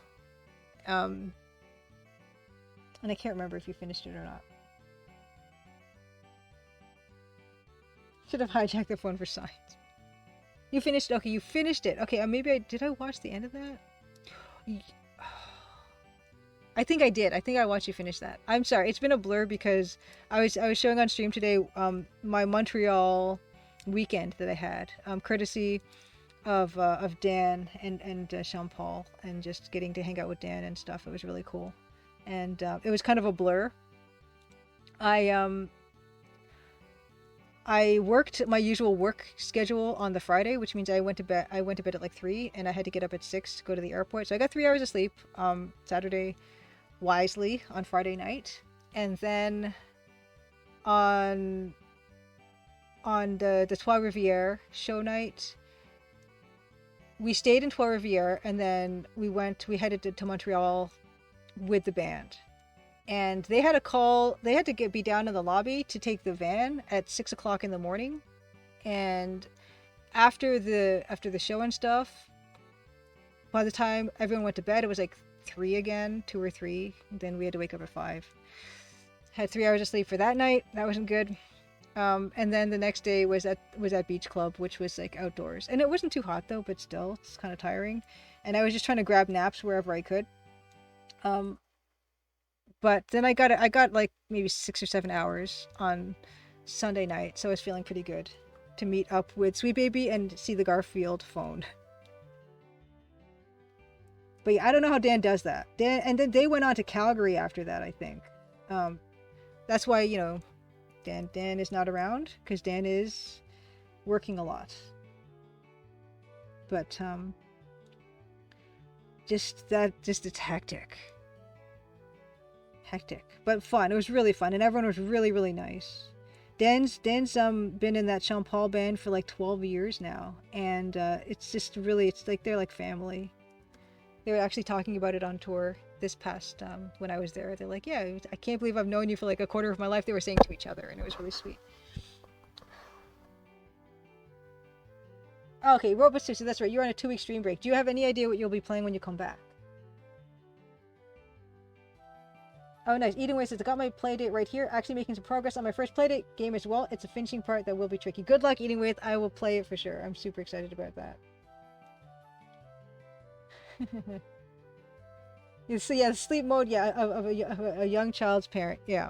It was a lot of fun though. I should have brought more Advil and Tylenol with me. But it was totally worth it. It was an unforgettable experience. And I'm thinking to myself, wow, they did a Toronto and Quebec leg of their tour last summer, and I only saw him in Toronto. Maybe this will be a thing every year. Maybe they'll come through Toronto and Quebec every year, and I could just do the same thing again. It was fun. It was fun to do that. Oh, look at me being sloppy with my layers. We're going to... Oh, look at that. What a mess. Okay. It's very discouraging. Very, very sloppy, Julia. We were just talking about how sloppy Air Canada was shamelessly. And you're being sloppy too. Look at me. How could I possibly criticize Air Canada for their incompetence and sloppiness if I didn't complete the background behind the character? It's the, you know, glass houses or whatever. Oh wow, okay, so Eating Way says, okay, trying to figure out how to initially set up a new project is the first big hurdle, yeah. Oh wow, Nicholas Patton. Santa making a bad smell in the bathroom, 3 girls walking, talking to him about a spray that help a bad smell that he is making. So that's genuinely an actual ad? Or did someone just overdub it or something? Okay, Robot Spacer says, I'm not 100% decided yet, but I think I'm going to play Swamp Witch, a shareware world builder game I've been wanting to check out. That's really cool. Oh my gosh, Robot Spacer. That sounds amazing. Yeah, the part of parenting special Karl with the lack of sleep. Although I did do that in college too, the lack of sleep. But it has been a while since it's been that much lack of sleep. Usually, I'm really good about keeping a good sleep schedule.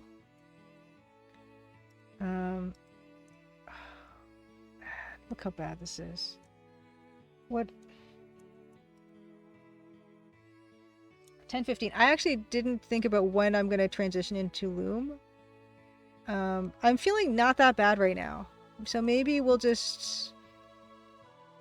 Maybe at 10:30 we'll just keep to our schedule, our 10:30 schedule, and then stream Loom for an hour. That might be... Oops. That might be what we... Oh, no. No, that's not what we wanted. That might be what we do end up doing. This is bad.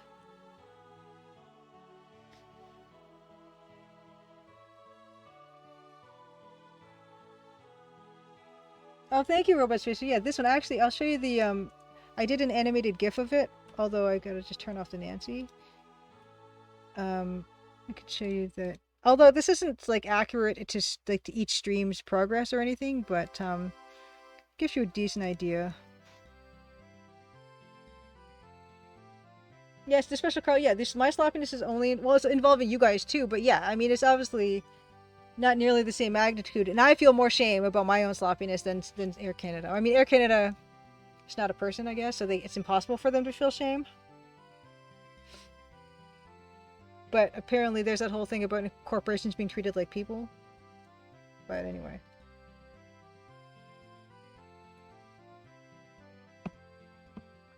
It's so unethical of me. Yes, no, fine. Okay, oh, it's a real ad. Oh, I think I remember Poopery. Nicholas Patton. Yeah, wouldn't that be something special, Karl, if I just fell asleep in front of you on stream? No, I don't think that's gonna happen.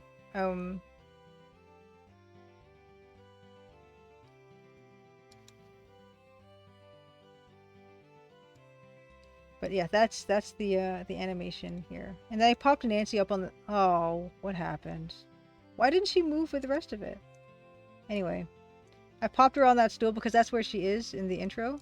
And I'm just trying to get a decent enough view of this. And just get rid of this. Get rid of all this. Oops. Oh, and Robospacer, I don't know if you're still here, but what is their takeaway from the X-Files game that you played? How many? What's your review? How did you feel about it? Oh, I'm glad you like the animation, Robospacer. Yeah, I'll probably share it on Twitter and in other places at some point.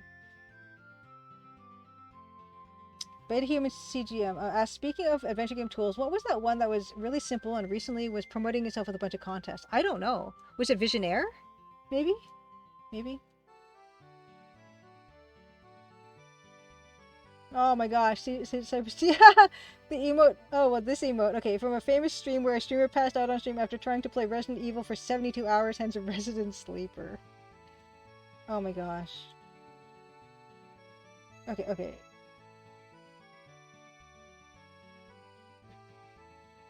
Yes, this is only a cutscene. This doesn't exist not in a cutscene. All this stuff. You're not gonna get to, interact with any of this stuff. But so that's good enough. And we're gonna shift this shelf down. So let's see. We're gonna nothing but sloppy. Oh.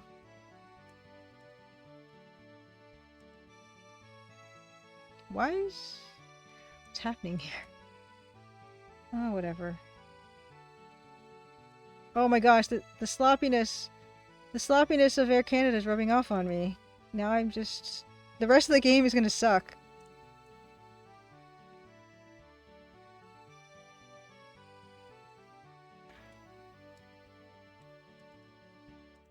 I can't... Yeah, it's fine. Okay, so that's that.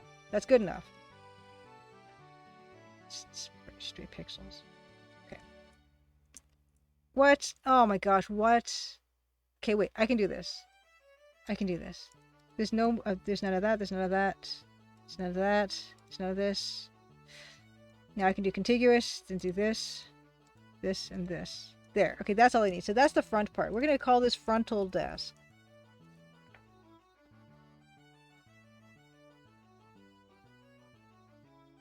Oh, okay. Oh, sorry. Okay, right. Okay, this thing, Nicholas Pad. The animation. Okay, the room being improved by each frame. Cutscene is a point-and-click game which shows the main character sitting up his office. Yeah, that'd be kind of cool. If everything was in their finished state, that'd be kind of cool. Okay, Robospace would like the X-Files game. Which X-Files Resist and Serve? Was that the game? I liked it overall, had its flaws, but mostly stuff that was typical for the time, like pixel hunting, did some interesting, unique things, definitely worth playing. And it was really funny to watch you play it because it's definitely a time capsule of like a style of acting, and it was pretty cool. But yeah, I can see how it would be kind of difficult to play.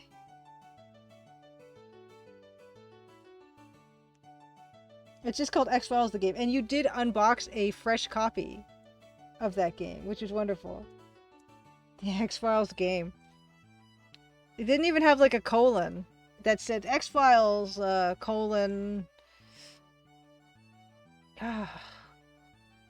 Where in the world are Dana, Scully, and Fox Mulder? What do they call them? Wolf something in that game? Yeah, the sloppiness is because of lack of sleep. No, it's just that this stage of this is going to be sloppy, and that's to be expected because we're just super broad strokes right now. Yes, well, it should have been called The X-Files: Wolf and Diana, or something. Oh no, yeah, this one.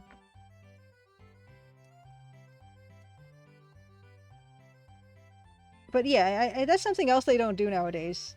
They call it just the X-Files game for whatever the property is. Do they? Maybe they do. I don't know. I tend not to play games that would be like super licensed like that. It's their fault. Yeah, this is okay. We're gonna like do this. If we do this, then we're gonna. Oh, I gotta put this back to the layer. Why does every time I do this, Nancy ends up floating in the air? Okay. There's that, and then we can also. Yeah, we're gonna shove it this way. No one will know, except for you guys.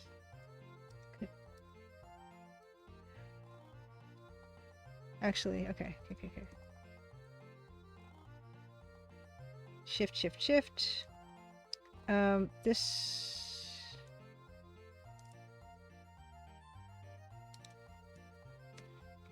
There we go. This goes here. Wait, okay, it would be closer. Let's put this on a new layer. Let's just do this. Yeah, I'm feeling kind of okay now, but yeah, we'll see. I don't have anything super ambitious planned for Wednesday, which is good.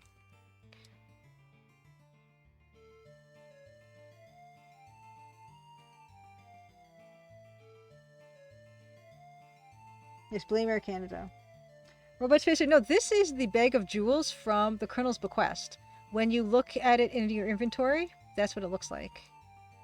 And I very much want to include that. It's already in this part here, but there's an opportunity in this close-up to really show off the bag of jewels, which is my Colonel's Bequest little tribute. Yeah, people, it's not something that you see very often unless you end up looking at it in your inventory. But yeah, I really love the little inventory pictures in the game. Because, famously, the Colonel's Bequest has a text inventory, like a list. Just of the words of the inventory, but you can look at the stuff. Okay, here it is, so we're gonna shift.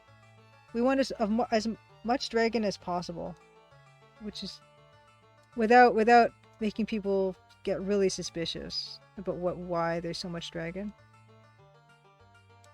Actually, because we just wanted it to be a lot of dragon. It's my game, I can do whatever I want. Is that what we're gonna say? That's not accurate. I'll tell you why I wanted to. Who's gonna stop me? Is anyone gonna stop me? No.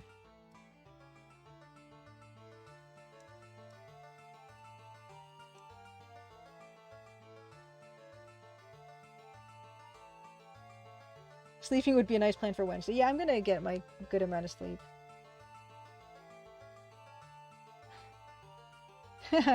Fake spoiler eating away says, Nancy had the Crimson Diamond since the start of the game.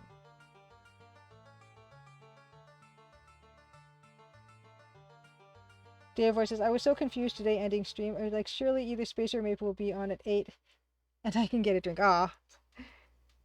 Yes. No, it's good. I'm glad Robot Spacer taking a bit of a break, because that's definitely a good thing to do.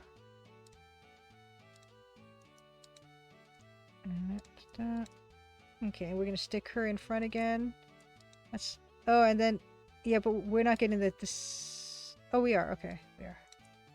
It's good. This guy slides in. Just gonna do a whoosh, whoosh. This is good. I'm glad that he's gonna do that, because yeah, we'll get to see all the lovely stuff that's gonna be on here. But yeah, he's gonna be there, whatever. But she's starting there, and we're gonna get to see all that beautiful dragon. All the dragon. Not all the dragon, but a good amount of dragon. Do this here.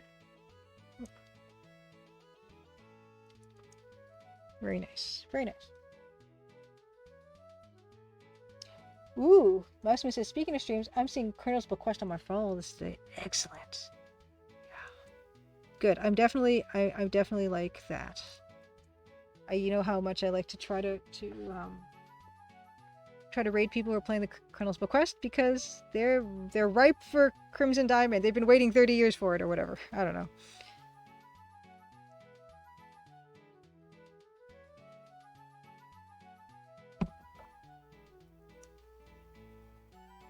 Just in terms of, I guess, people who I'd imagine might like my game, people who like the Colonel's Bequest are maybe a good place to start.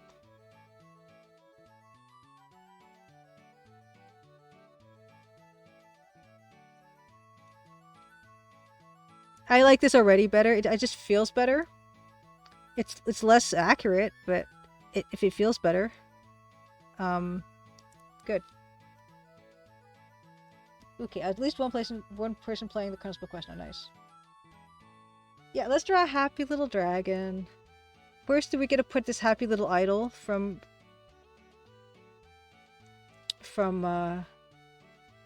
Secret of Monkey Island? Just a happy little idol. It's gonna sit on this shelf.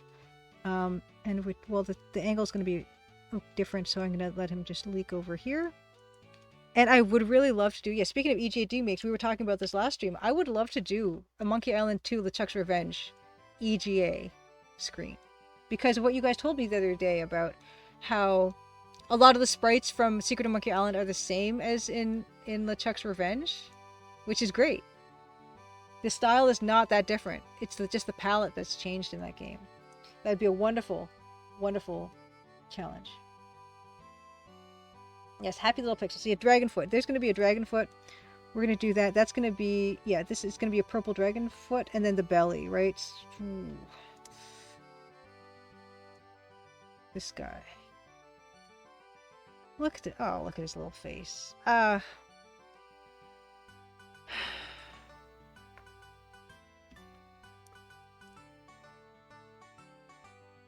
The AT Machine says the background art style is different from Monkey Island 1 to Monkey Island 2, but the sprite style is in a lot of respects the same. I'm up for that. I would love to do that. So post the Crimson Diamond, whatever that means. We'll get into some of that.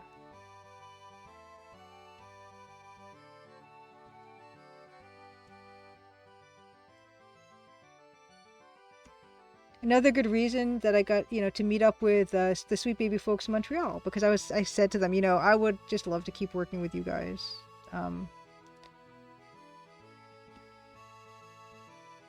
Of course, I said the ultimate dream for me would just get me being able to work on my own stuff, of course. But I would love to continue to work with them too.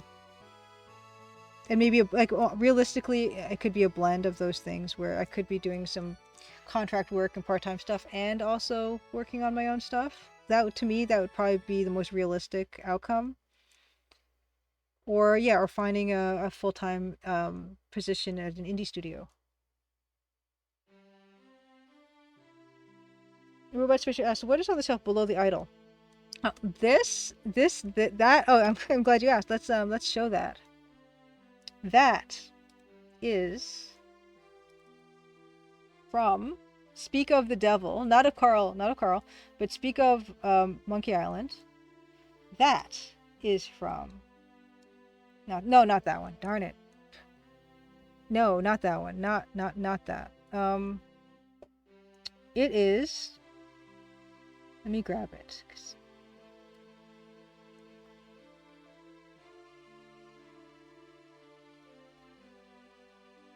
This.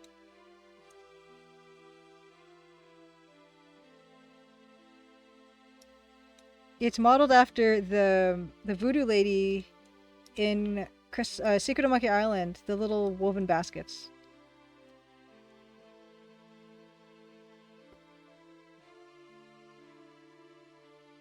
Oh wow, AT Machine said the Amiga version of Monkey Island 1 actually used the EGA version sprites just with a different color palette. That's great. They're like pretty close palettes, I thought maybe. But no, the Amiga has more colors. Nicholas Patton says it would be interesting if someone were to buy the IPs for Colonel's Bequest and Dagger of M1 in order to remake it using Adventure Game Studio. I guess it would be, but for me, I feel like, especially with what I'm doing, is it's not necessarily important to get the exact IPs. You can just kind of have a red-headed detective girl who's called something else. You know? That's what I'm trying anyway.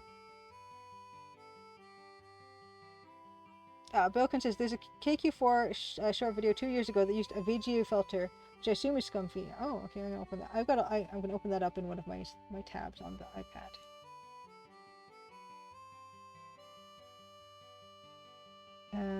Let's open that in Safari and keep that there. Okay, done.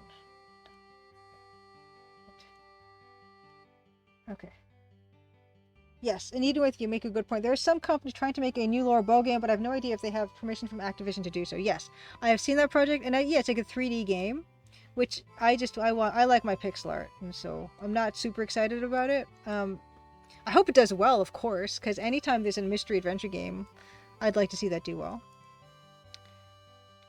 But my first kind of love is, pixel art and all that, so I'm not. And I don't know if they have permission, you're right. ATM Machine says the Amiga version had 32 colors, so the backgrounds are usually the VGA background art, downgraded to 16 colors that varied in each screen, while another 16 colors were used for all the animations. I would like to see that. That sounds fascinating. Hey, Roman Spacer says, I agree. Who needs Laura Boa when we have Nancy Maple? Oh, nice. Okay, here's a video that shows and instructs how to get the full fan patch for King's Quest 4 VGA with the full voices. Overlay on the final game. Ooh, Bilkun, you are the links. It's good.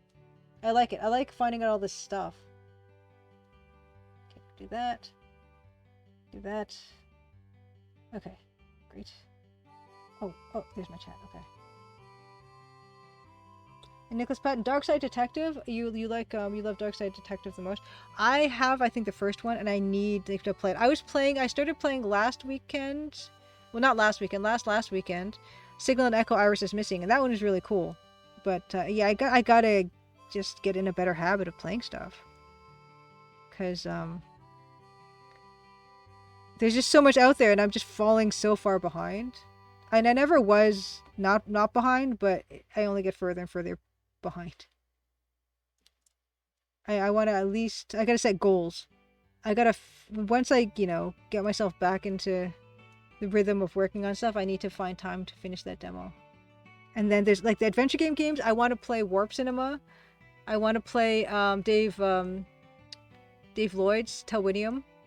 I gotta go back and play the first one. I played a bit of it, but I didn't finish it, and I gotta play the others now.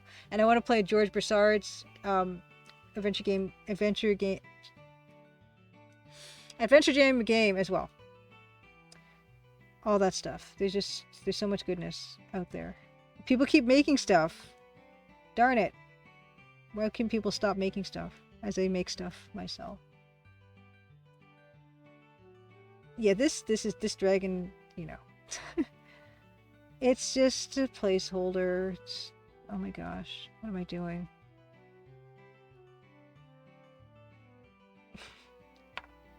It's okay.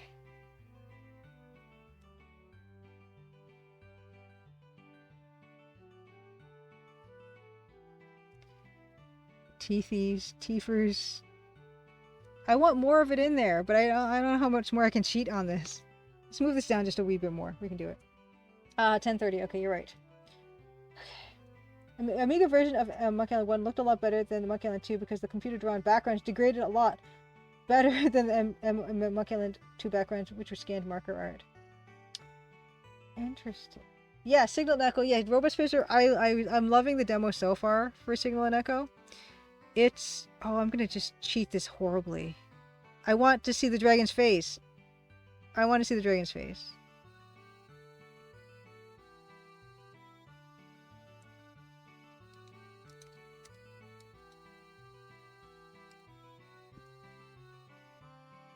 I love what Takini has done with that. I love all the different like interfaces with text parser because text parser is great.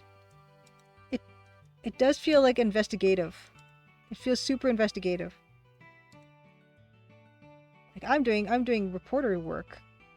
It's great.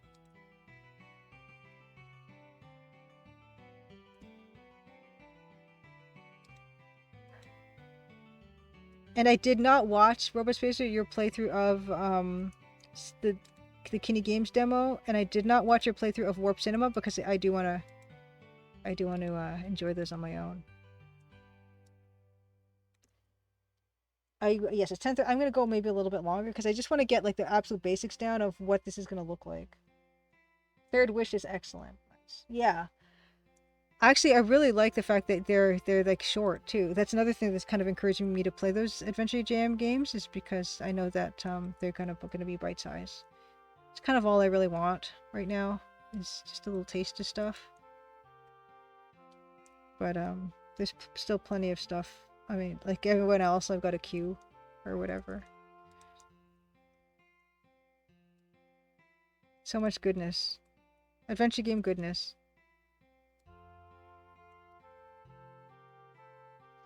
Okay, and extend this. Do this all up.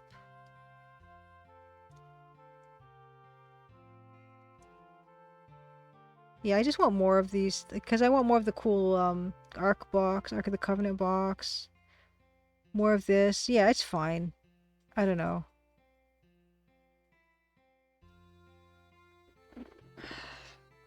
And this little his little red nose or whatever's going on here, and then he's got a little eyeball, an adorable little eyeball here, right? And some I don't know. His face is kind of angry. He's kind of got a grr face going. I like it.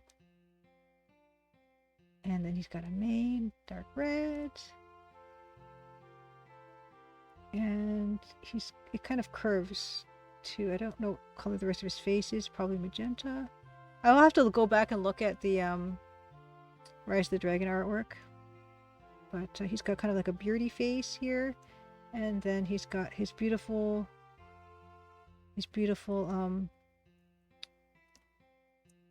snaky neck, and then it kind of goes in like that.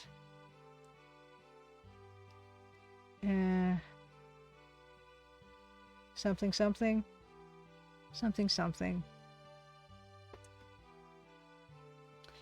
Okay.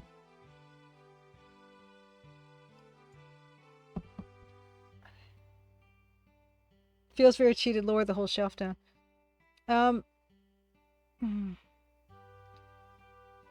Lower the whole shelf down.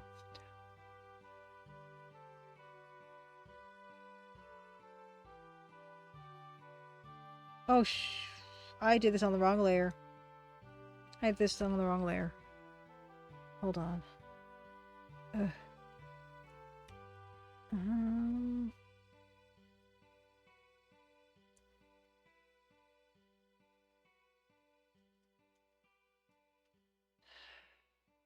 Lower the whole oh yeah, you know what?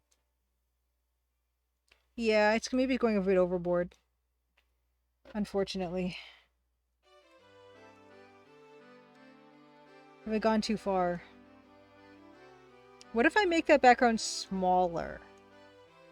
What if I just scale it down?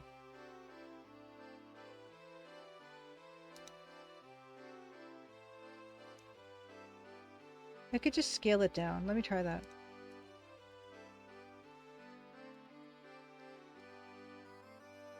Yes, Cosmovoid, this is the new background. This is a close-up of this area here. But yeah, if I just make this a bit smaller, that might work.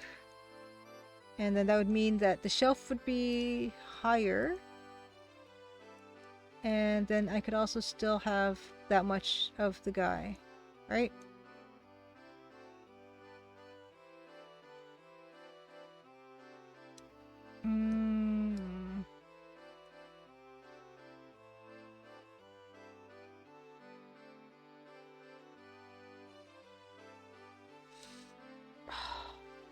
Meet me halfway, scale down a bit and lower a bit. Yeah, it wouldn't be that close. It would definitely be further. Lower. He wish you could scale the picture in SCI Companion. It doesn't, like, when at this crude stage where we're just talking big shapes, it kind of works out okay. But once you start getting pixel to pixel to pixel really detailed, it kind of does fall apart really quickly. That might not be that bad. That might not be that bad to do that.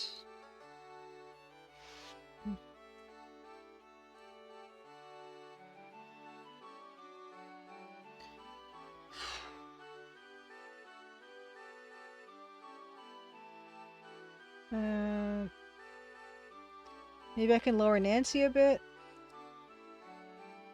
And the desk. Yeah.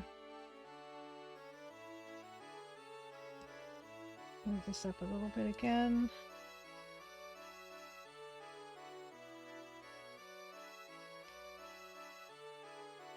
And that crossbar. The crossbar can be... The crossbar is in line with the gem pouch.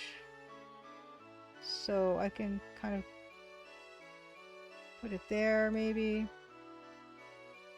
And then that would mean there's a bit of angel. That's okay. That's okay.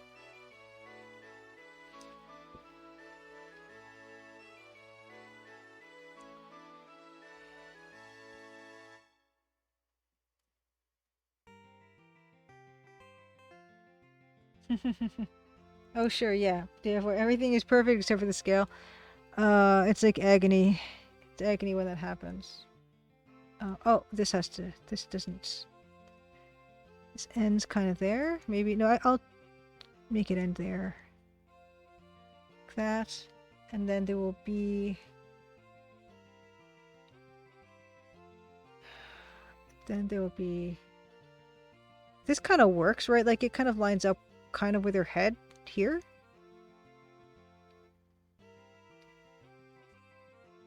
I don't think I'm going to get to the stage of completion I want to get this at tonight. Good night, the special Karl. Thank you again. Hold on, I'm going to just leave off. Thank you again so much for your wonderful hospitality and just, yeah, welcoming me into your home and, yeah, having, like, getting me that lovely poke bowl for dinner and meeting your lovely, lovely, lovely family.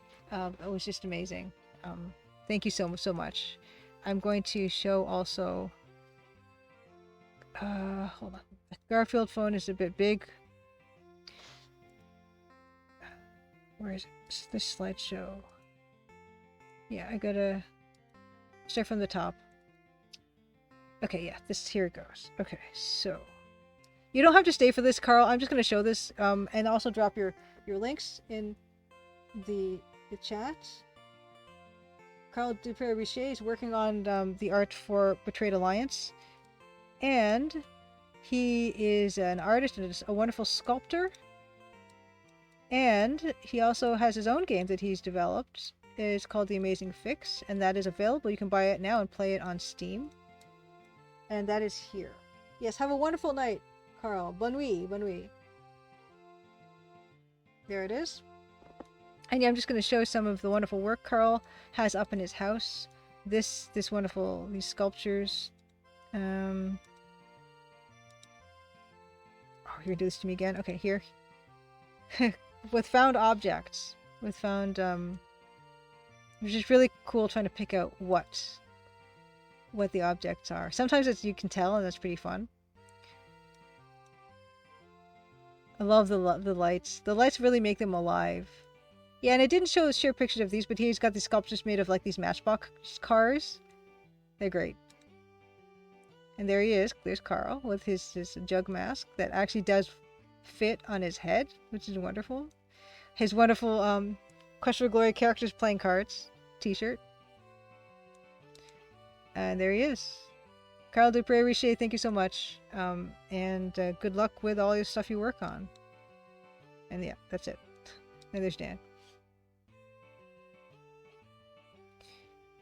back to this. Yeah, I just fresh eyes, fresh eyes, fresh eyes. That's not bad. That's not bad. Actually, we can maybe what would work for this is the edge can do this. Maybe a bit of that, right? Maybe we'd see some of that. The edge of the table, because I don't like the shape of the table as it is. Maybe we can do some of that. And what's this black thing happening here? That's just, oh, I guess I never finished more of that globe. Yeah. Oops. Okay, there. Okay. Something like that might to do it, and then adding to the top of Nancy's head. Here.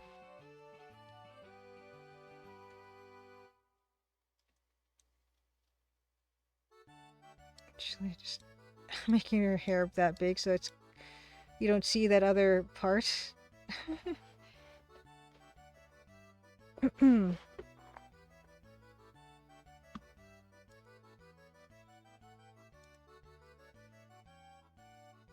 he can slide in and kind of be there. Something.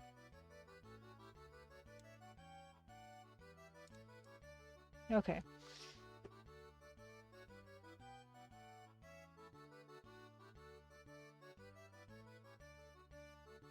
That's not bad. Not bad. A lot of work to do, but this is our first day with this one. And you know, I don't have to tell you guys how long these things take. You were here. You were here for all of it.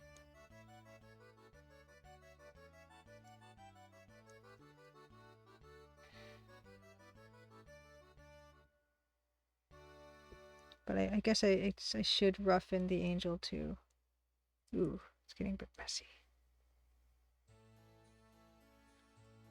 Actually, no, this one is the one. Yeah.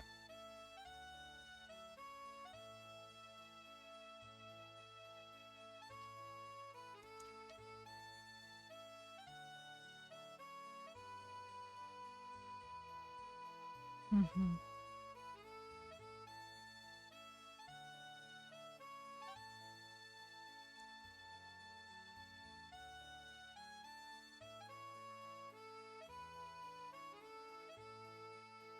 Okay. Something like that. And then the angel would be... Just want to start fresh with that.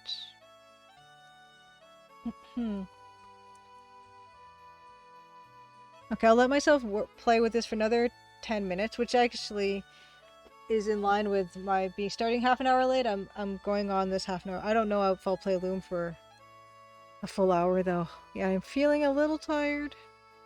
A little bit.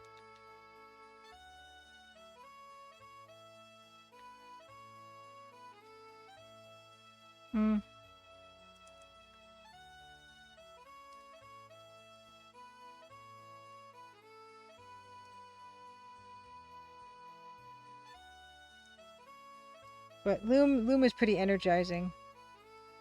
And we have to see about those shepherds. What their deal is. Because we now have, it's a great foreshadowing. We know the draft to use against them, and we now have enough experience to do it. Oops. Yeah, take it easy. Yeah, we'll see how I feel.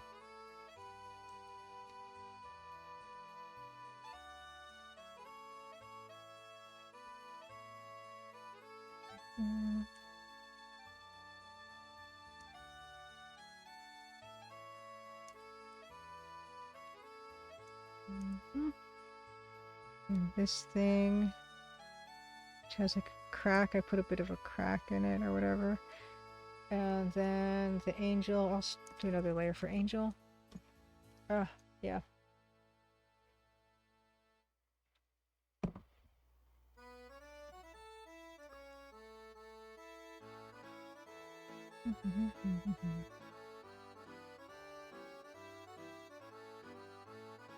Then we'd see just a touch of the wing there. And then just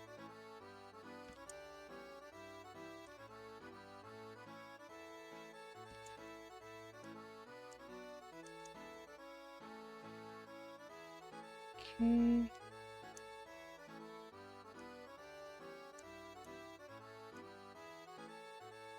And for now, I'm just going to keep it dark gray because definitely no part of it will be white. That's for sure, because it's going to be too bright.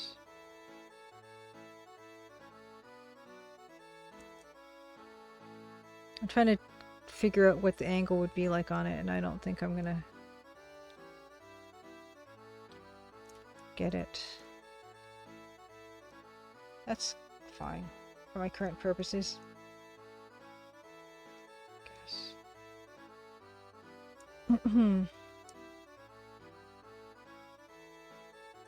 Oops, no, whatever that is. I don't use vectors in Photoshop. Or smart objects or whatever.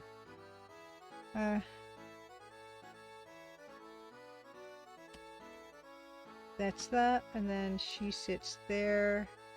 And now that there's nothing there, I can fix her head again. Oh. Okay.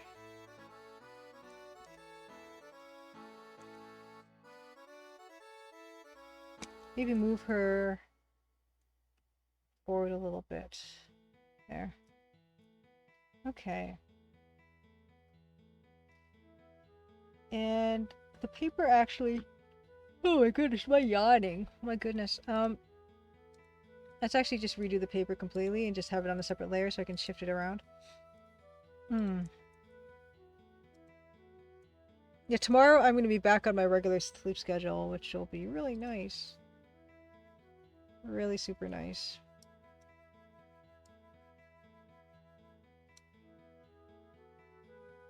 Her hand is a bit big even here. She'd be holding a yellow pencil here.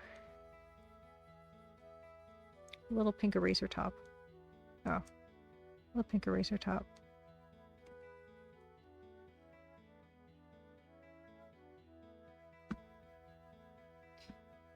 I think all these actually, yeah. All these items I have to put on a separate layer. Even though they're really underdeveloped right now. But so let's just do that.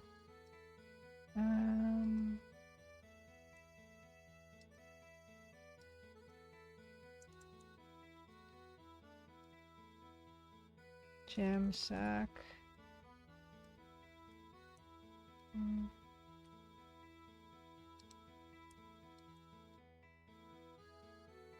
Okay.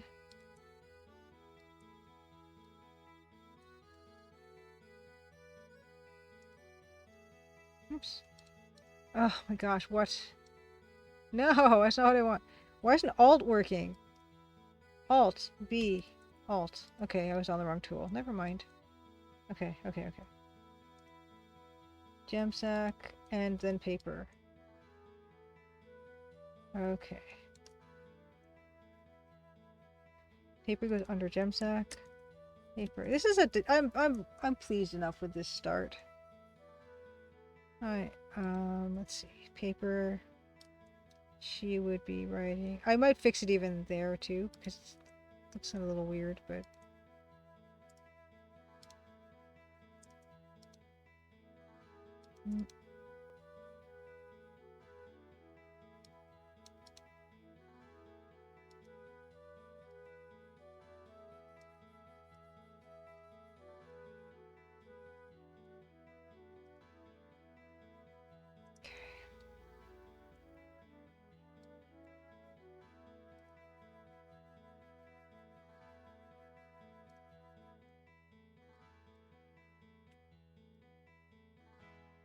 I'm gonna move this gem sack here. Paper.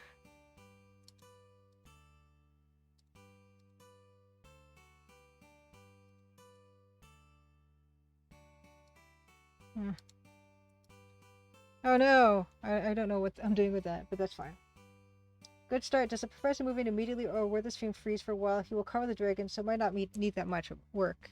Yeah, actually, what I'm planning, Mouse Miss, is because I'm gonna try to not do this screen that's currently in the intro.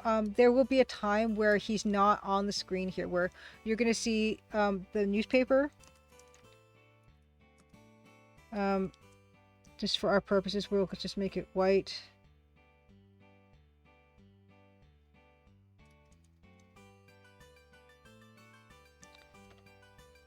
And just like this. Yeah, there's gonna be a part on the, oh, it's really big. There's gonna be a part where this is gonna be tossed onto this. So it's gonna go, he's gonna put it here. Something. And then they're gonna have this conversation where it says, you know, his portrait will come up, you know, say far up north, etc., etc. The dialogue text, it will be on the top because that's generally where it goes. So yes, it will be on the top, but in between, you know, you'll see it, and also you could pause the game between the boxes, maybe. I don't know.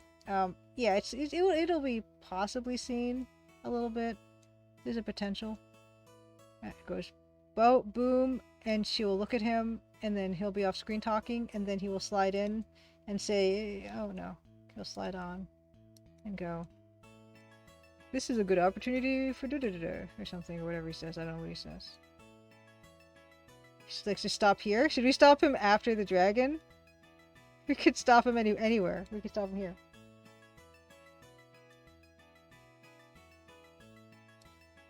And then, so he could be here during that conversation, right? That's he's not minding Nancy's personal space.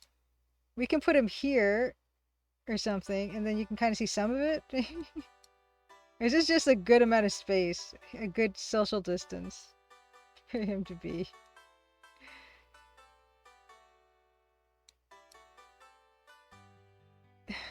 We can figure this. It's a little too close for comfort TV primes.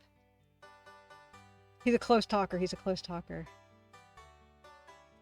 It's fine. Okay, this is stuff we can figure out. It's now turning on 11. I'm gonna have my snack, and then we're gonna get into some Loom. But I'm pleased. I'm pleased with the amount of stuff we got done. And I know I'm still on this my showing my screen, but I'm just gonna save this in my Google Docs. Actually, I should be careful, and I'll change it to this screen. Then I'll back my stuff up where it should be backed up. Whew, we did it. Actually, let's save it on my external drive as well. Okay, and then save it on my Google Drive. It'll work, you know. There's just a lot of work, so it'll work, but it'll take work. Google Drive. Oh no, not there. No.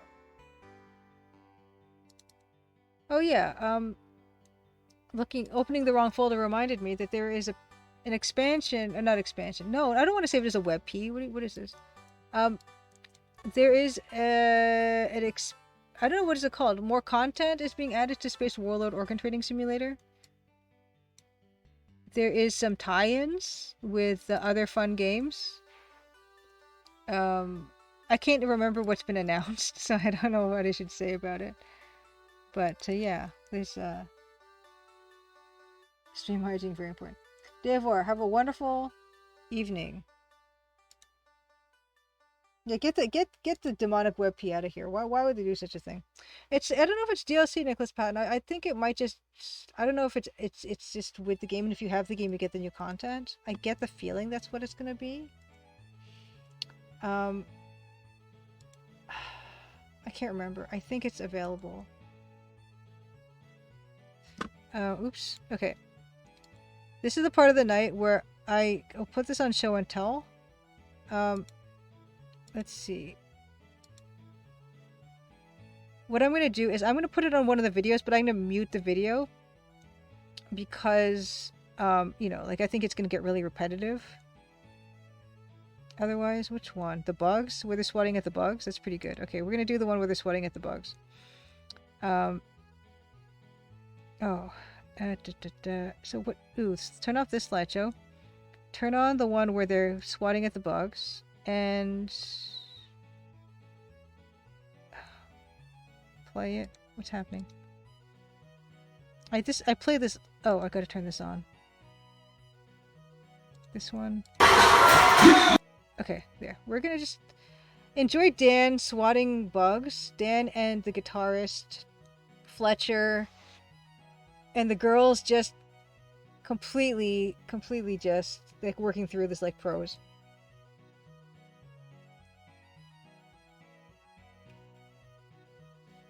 It's kind of like doesn't work with this music, but whatever, it's fine. I'm gonna eat my snack now. I'm really looking forward to snack, and then we're gonna get into some Loom. And I will put this to just talking right now. Just chatting. Actually, I don't know if Twitch is gonna have a problem with the lovely dancers. Maybe I should make it a different one. Yeah, let's try to do this one. Having Jean Paul singing and dancing. Oh, I don't like how this goes onto my face. That's weird. Okay, look, hold on. Why don't we put it on this one? We'll put it on this one. Oh, you can't see. I want to. I'm picky. I'm picky and indecisive. Okay, let's watch this one. Enjoy Dan rocking out. Night, Dave. Yeah, I'm gonna enjoy Dan rocking out to this Canadian folk tune music, and I'm gonna eat my snack while I mute myself, and then we'll get into Loom. Where's my mic? Okay, there it is.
Okay, we're back. Sorry about the interruption. I forgot that if I have a lot of videos on my stream doesn't like that.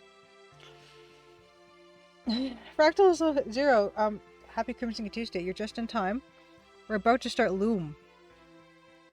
And I'm about to probably freak out some shepherds, which is going to be cool, probably. Or I don't know. Maybe it's really scary. Change the tag to Loom. Here we are. We're gonna do a sound check for Loom.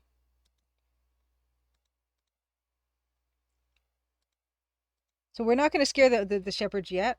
We are going to just try to do stuff on them. Okay. Oh, I'm gonna turn this up. So I think this is gonna be too low. Let's just try this. I think it'll be too low.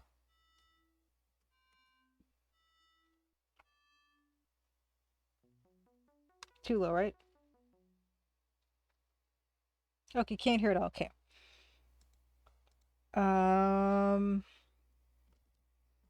Options. Okay, music and volume. Okay, that's all pumped up. Oh, you know what? Let me pump up. Desktop audio is up. This speaker's mix volume mixer. Oh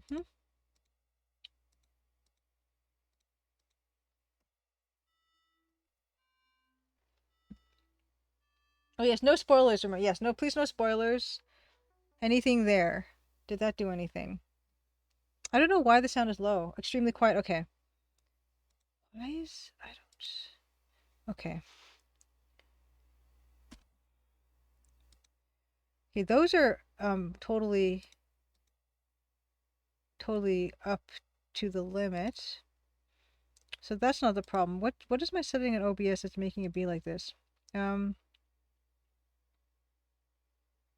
on. I'm just gonna check to make sure it's desktop audio is the one that is playing when I do that.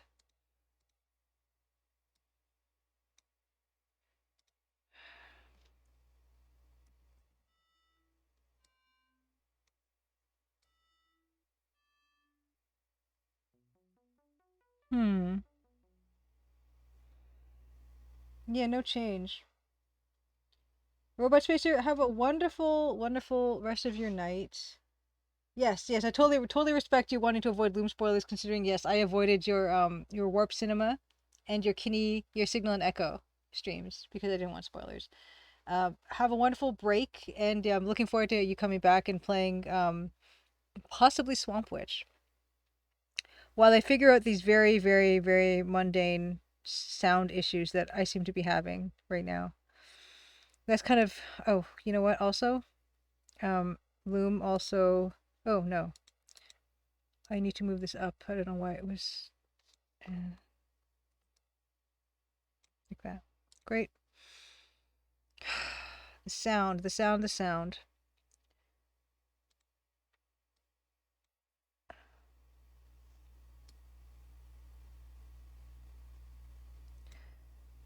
Okay, we'll figure it out.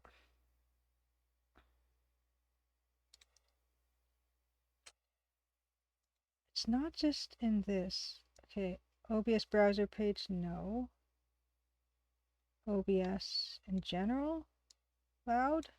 Let's try that. This, again, this is not anything I changed before, but anyway.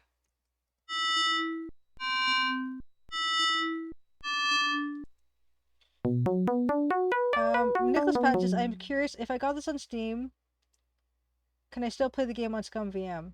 I don't know, I don't know, Nicholas Patton. Okay, good. But even but too loud. Okay. Okay, it's my OBS was low. Okay, sound checking again. Sound checking again.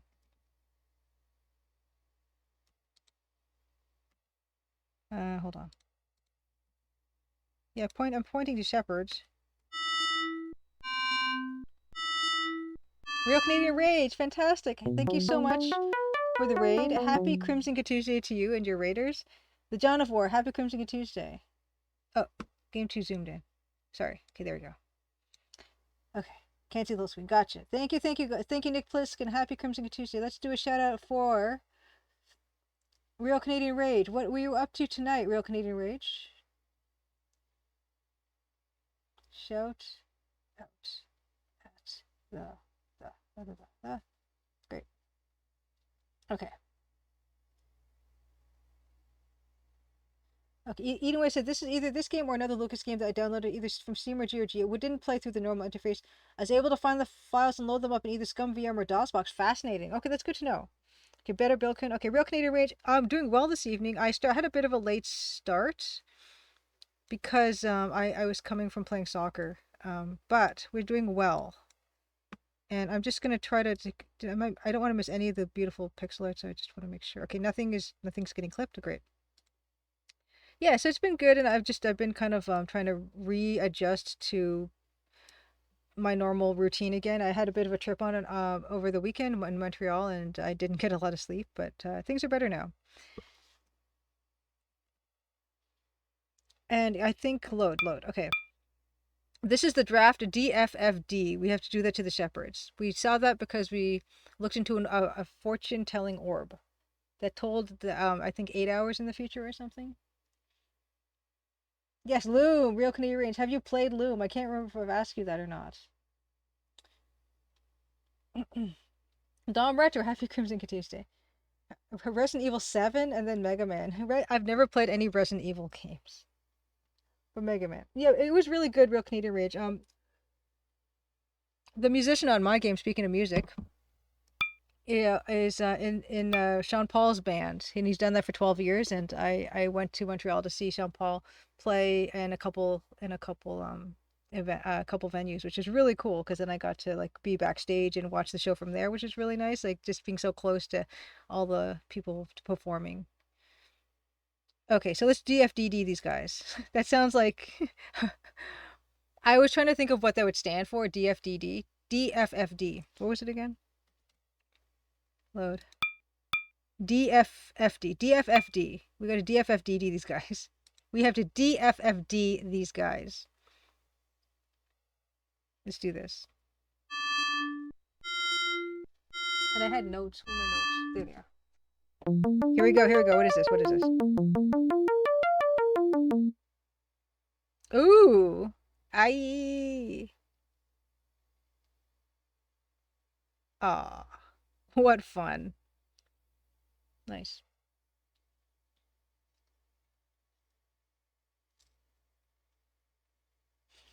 DFFDU, yes. I guess it means dragon from Fancy Draft. Yeah, it sounds more like a cheat code for Doom. Dirty Limerick. Yeah, Bobbin turned into a dragon. Edenwaith. You sure you weren't expecting that because you seemed to know what was going to happen. Yes, it was really good, and I got to meet up with some friends and people that I've worked with that I've never met before, which is really nice. Okay, let's move on. We DFFD'd them shepherds.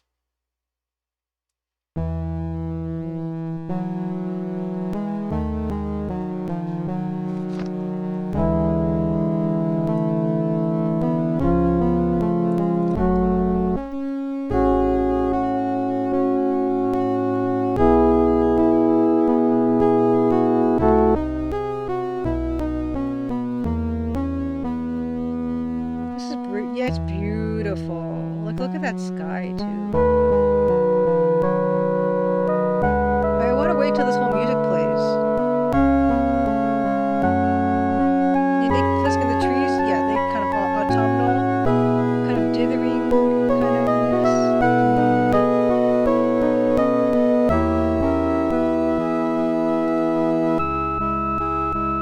It's cool the music is here.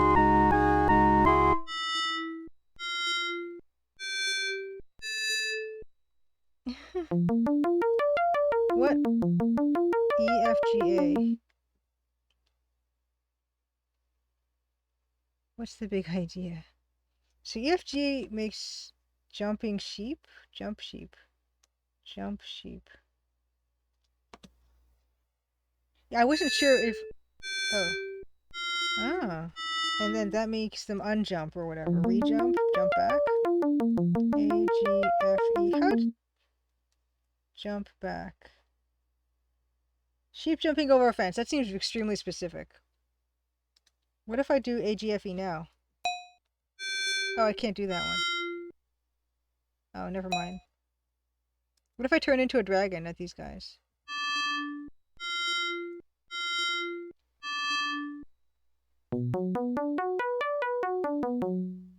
They're too smart to scare that easily? Really? Give meat with condiment to deadly piranha sheep. How about you, fellow? Dozing. Must have had a long night.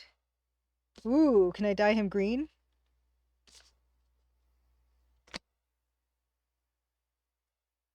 Oh, wait a second. This is not my notes that have all my drafts. Where's that note?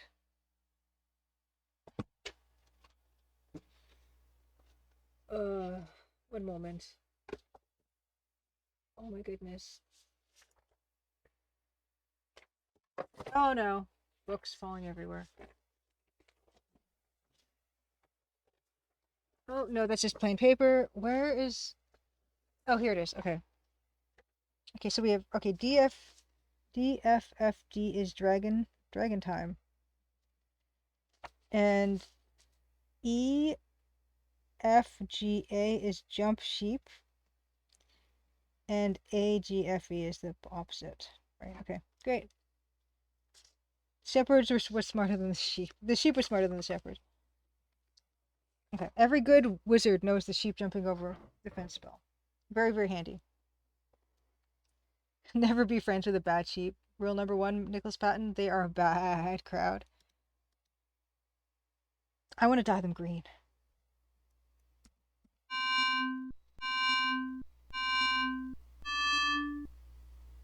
Yes!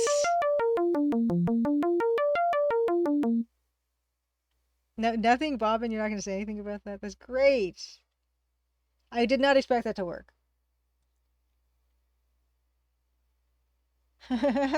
Real Canadian Rage says, I have the Simon the Sorcerer games, and I have heard they're the worst adventure games ever made. I've never played them. Real Canadian Rage. I couldn't say.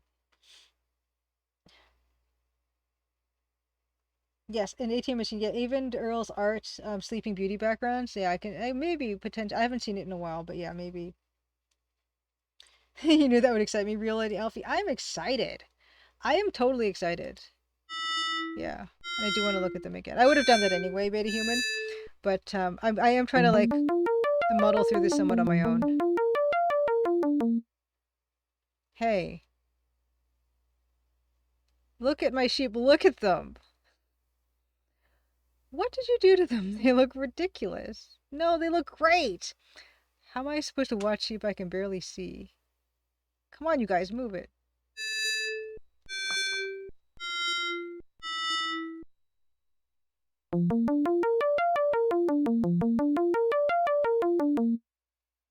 Oh, well, okay. That was still cool. I like that. Count the sheep. 4. 4 sheep? Oh, 18 Machines and Mark Ferrer and Brian Moriarty have both talked about Earl's influence on the game. I love that artist, so I'm loving the fact that Loom has that. Oh, he wasn't a hit. I just didn't want you to miss his reaction. Oh, did Bill mention Mortville Manor? Yes, Mortville Manor is a game I let's played on stream, The Real Canadian Rage. It was tough. It was tough. Havorius, good to see you. Happy Crimson Tuesday. Havorius is a wonderful adventure game speedrunner. I'm gonna shout out Havorius. This is great. I'm not struggling yet, but I anticipate struggling at some point. Oh yeah, counting sheep does work. You're right anyway. To make someone tired. And Havorius, what have you been speedrunning recently? Did the SCI, the big SCI news about decompiling at the SCI games, was that something that has changed? Oh, that has changed how you approach some of the speedrunning? My favorite is Littlest Bobbin. Littlest Bobbin, Threadbare.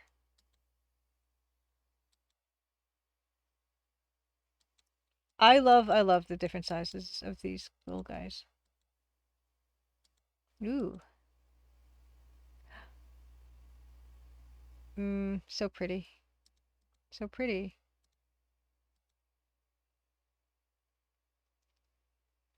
Oh, who's that? Hello there. Who said that? I did. Oh, hello. Oh, who are you? I'm basically Bob and I have the same reactions. I am she who sent for you. Huh? I am named Fleece, first chosen of the Guild of Shepherds. And you are obviously the mighty wizard I hired from the Guild of Mages. Uh-oh. There must be some mistake. Ooh, your modesty is very charming, but there is no mistake. Look at this. Check out this dithering. My border guards were extremely impressed with your display of magic power. She reminds me of Elaine Marley. They did not tell me that you were also young and quite well-mannered. Were our plight not so serious, it might amuse me to know you better. Oh my goodness. Oh my goodness. Plight? One of our clients placed an order for 10,000 fattened sheep. That's enough to feed an army. I fear that may be exactly what the clerics have in mind. Uh-oh. But we do not concern ourselves with how our customers use our products. Oh, is that so? One of those. They probably won't get their sheep anyway. No, why not? Our local dragon seems to have acquired a taste for fresh mutton. Oh, so this is good. We can camouflage the sheep.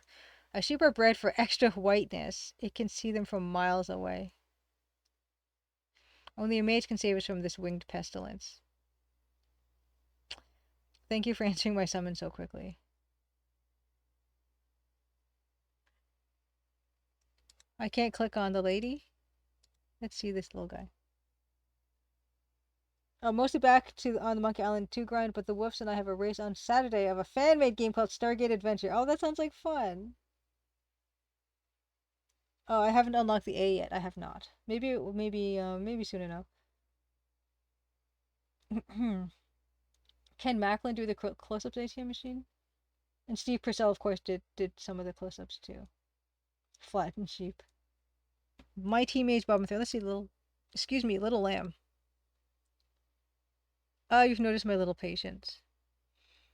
Patient, is she sick? Very. I don't think she's going to make it. Let's open her up.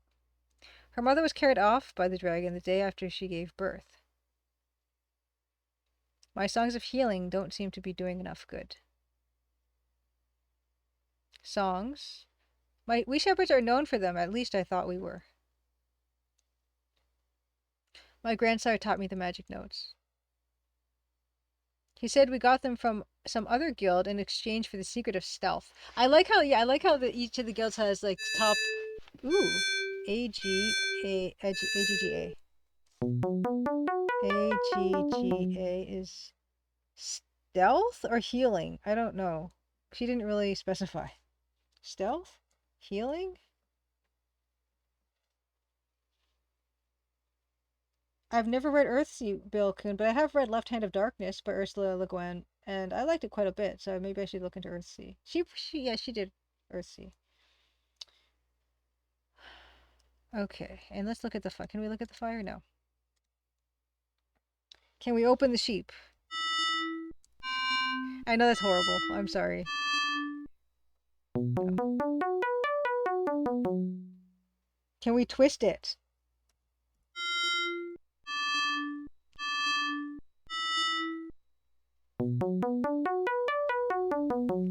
Can we untwist it? I don't know. I'm sorry. This is half of the fun for me.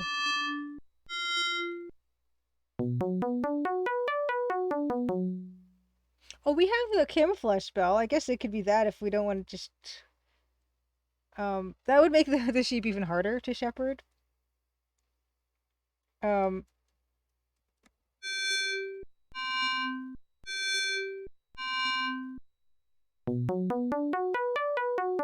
that would just camouflage... That would camouflage me to the sheep, right? Which it doesn't care. No. Okay, she said that these were Song of Healing, but that the shepherds learned from another guild whom they taught the secret of stealth. Okay, gotcha. So this is Song of Healing. Gotcha. Okay. Yeah, Beta Human. I did read the Book of Drafts and I did take notes. it kind of gives you names of stuff. Like twisting, shaping, confusion, aphrodisia, emptying, unmaking.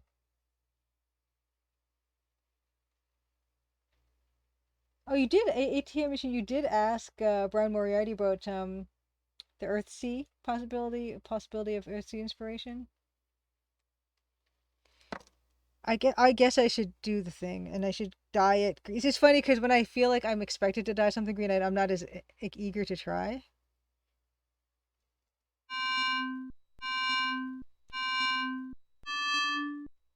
No, that doesn't do it. This lamp doesn't look too well. Maybe I shouldn't bother her. Oh, I guess I have to.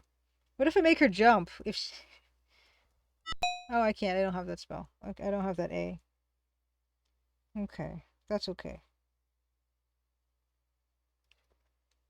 If I turn it into a dragon, wouldn't that help?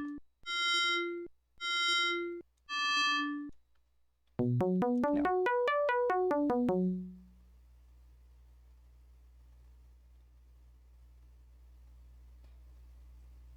Oh, I didn't know Ursula Le Guin was liberal with her lawsuits about protecting her when she thought work was influenced by her own.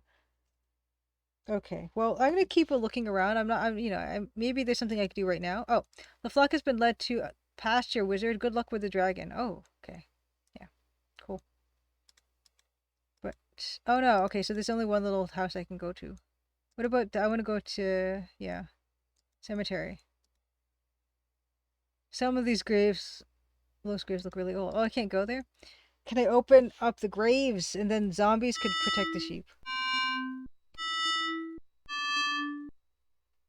Yes, I can open the graves. Did I do a bad thing? Oh, wow. Did I lose? Am I gonna die? Can I do that again?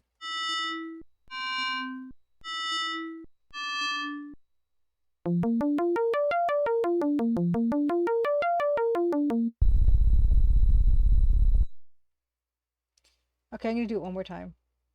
Oh, Ursula Le Guin sued J.K. Rowling. Oh, I didn't know that.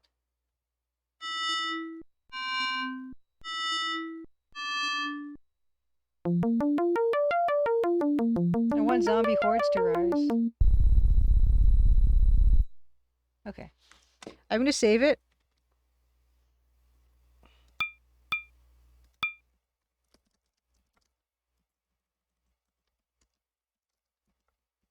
Open graves.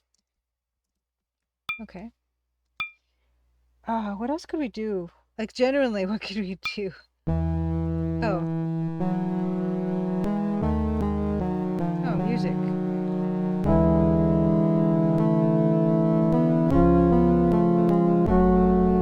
What did that? Are the zombies coming? What happened?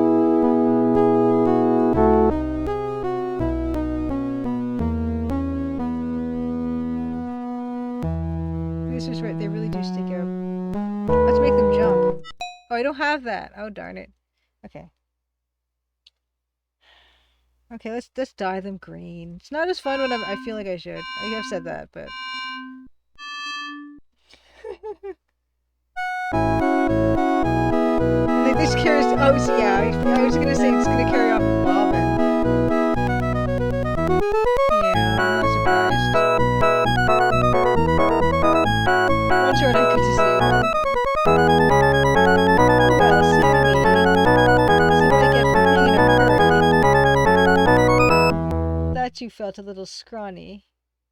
He doesn't weigh as much as a sheep. He must weigh more than a sheep. How much do sheep weigh? Does anybody know? One short eye, of course. Good to see you, by the way. Happy Crimson Tuesday.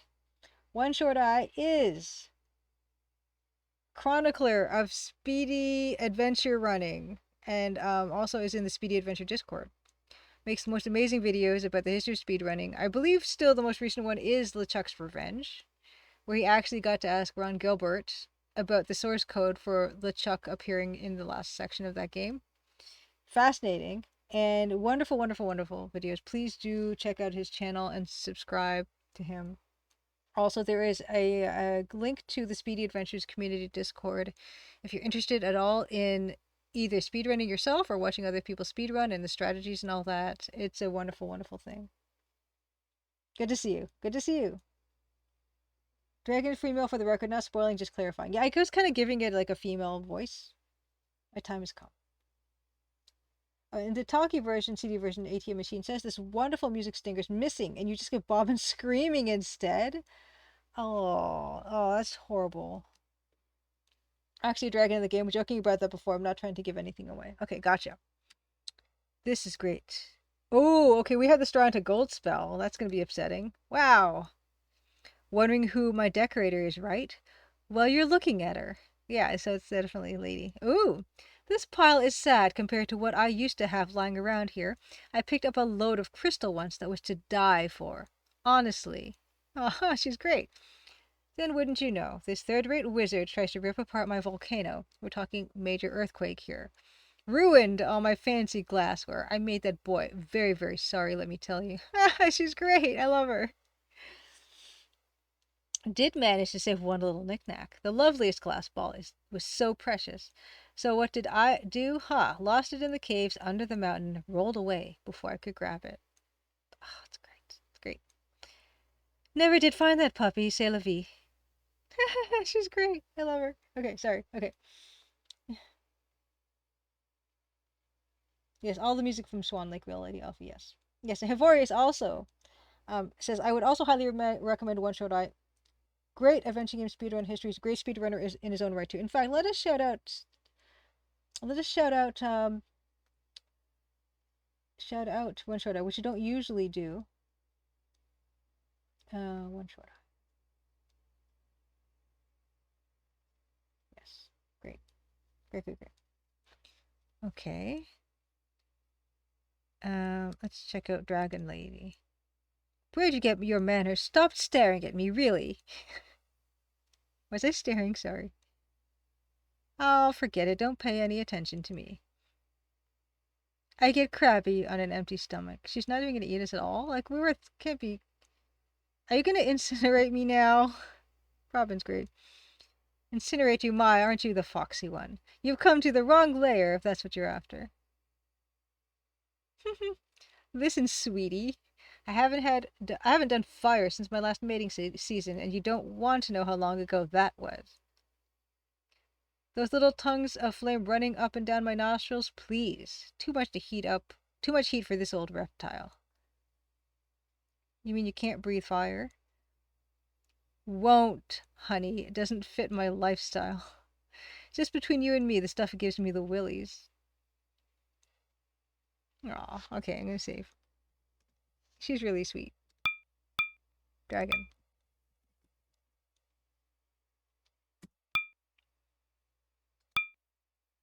Play. She's the golden girl of dragons.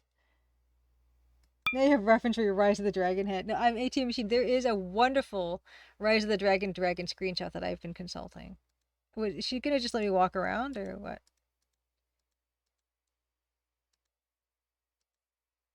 Oh, cool. Oh, wow. I like how they added all this part of this cavern and there's not really any place to go. The gold looks amazing, though. EGA does really good gold. I think, like, of anything. It's really good. Yeah. Okay. The tall one, B. Arthur? Dorothy? Is she the tall one, B. Arthur?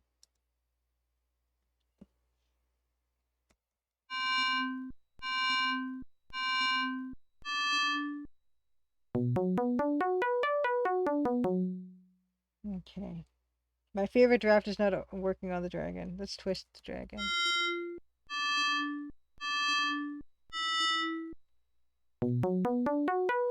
Okay, let's do the gold into straw, which is the backward straw into gold.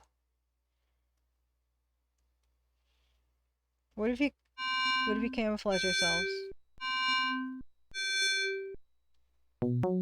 Oh yes, turned it into a green dragon. I know. I would love that. Oh, ATM Machine says, according to the Book of Patterns, dyeing only works on wool. Oh, that's a bummer. Okay, fine. Let's look at the gold. Let's do the thing. Let's do it the wrong way, which is turning straw into gold first and see if it has any response. The pile's already spun that way. Okay, so we're gonna spin it the other way then.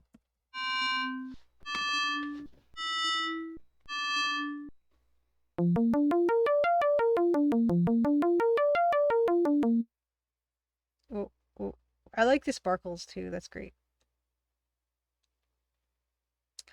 My, aren't we clever today? Just put it back before you leave. Yay! We got the A. Fantastic. I love the Snowy Punch. I love that in the voiced game the dragon has a Cockney accent. Oh, interesting. Yeah, Loom Sparkle's real Lady Elfie. Loom Sparkles are amazing. They're a favorite. I can see why. Pure magic. I guess I'll save it again. Is there any way at all to die in this game? At all? Kevin Macklin did those, I think. ATM machines is nice. They're great. I even love the way the straw is done. They call them Disney dust internally. Okay, there's no way to die. That's good. Can we just leave? It doesn't look like we can leave. Straw.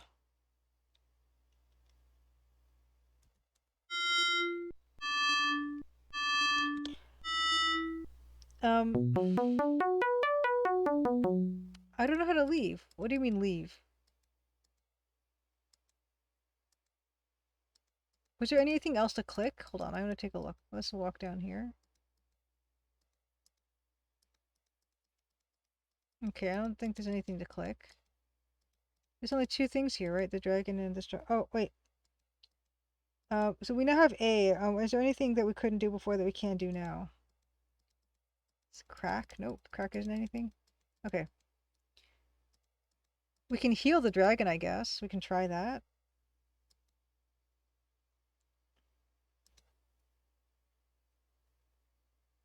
Make the dragon jump.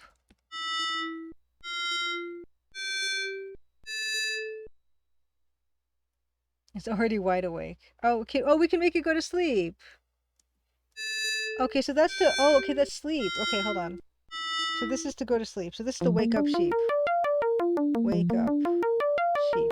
Jen's like specific... No, just wake up anything. Wake up or... Okay. Oh.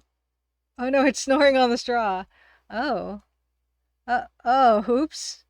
Oh, see, oh.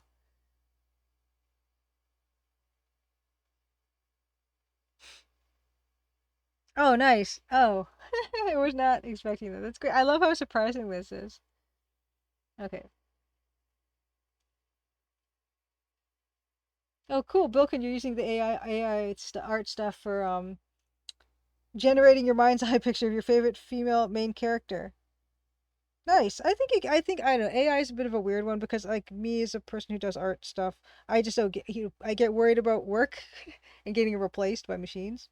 But I think it can still be a good visualization tool for sure. Okay, sleep draft. I got the sleep draft. Okay. Counting sheep jumping over the fence, go to sleep. Okay, so it is sleep. Got it. Got it. Yeah, oh man. Hold on. I'm gonna just load the game because I want to see what happens if you make her go to sleep before. Oh, whoops. Hold on. Let me reverse this and then make her fall asleep and see what happens. I'm just curious. Ash into gold draft. He was almost on fire like a peasant. Exactly, Falcon. Bobbin dresses like a peasant and he was almost on fire like a peasant. Okay, so Mao is back to gold. Thanks, sweetie. Glad you remembered how to do it. Oh my goodness. Sass. Okay, let's make it go to sleep now. Let's make her go to sleep. AGFE. Oh, point. AGFE.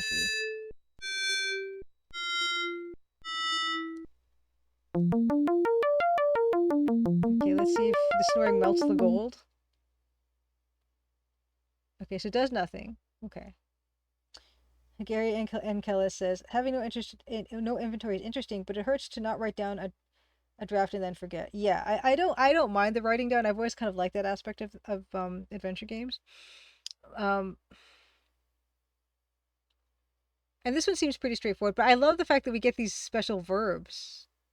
I've always loved that. I wish this was done more. Okay, I guess it didn't make a difference the order we do stuff in. Anyway, straw into gold. Gold into straw. Okay, yes, see. Okay.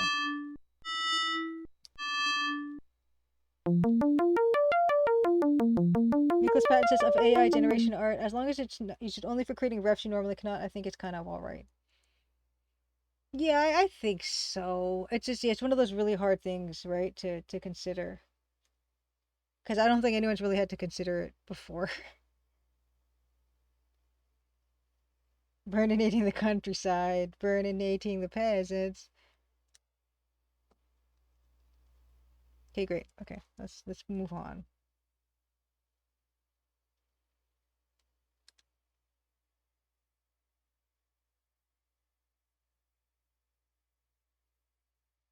Oh, what? Ooh, darkness. Okay, so we do have that one. That is, okay, the owls. Oh, point at darkness. Hello, darkness, my old friend. Yeah, I am pointing at the darkness. Wait, what? Darkness. Yeah, yeah, you're ATM machine. The shepherds have thatched roof cottages.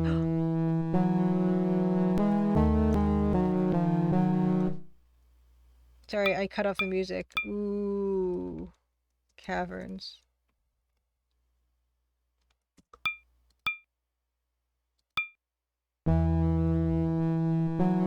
No, Nicholas Patton, the fire vent. Yeah, it happens when the dragon's asleep and then it gets woken up by the flames. Oh, you know, it says the last time I played Peasant's Quest, I had to find an older computer with something like Firefox 3 to play that game. Aww. Oh no, it's a maze?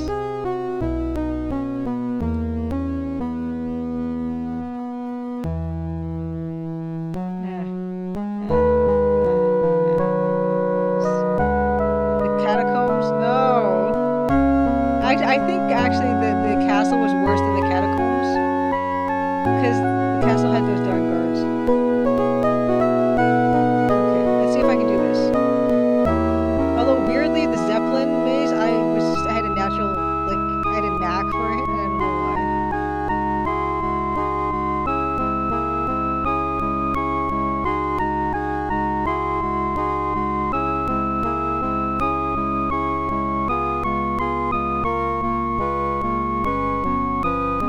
Oh my gosh, where, Bobbin, where? Tell me where you want to be. Okay. Oh, stairs? Okay, I'm back up to where I started from. Okay, so we're not gonna do that. We're gonna go in here. Go in, Bobbin. Okay, that's fine. Progress. Yeah, the guards are jerks, Karl's lesson. I just, ugh. Oh, Gary Ankle says, this part is no music in the talking version. I'll take music over talking any day.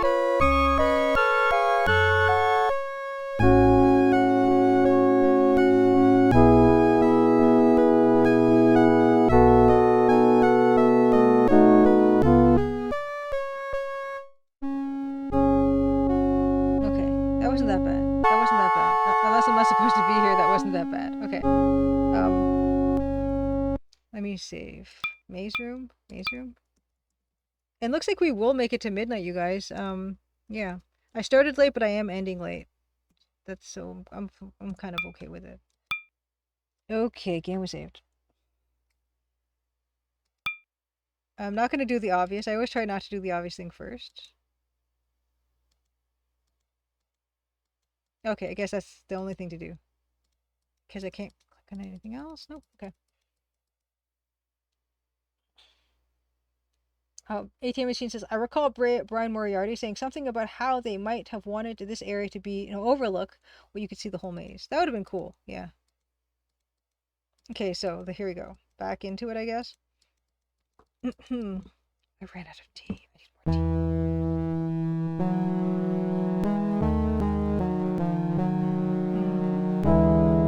I wonder how many different sprite sizes of Bobbin there are in this game.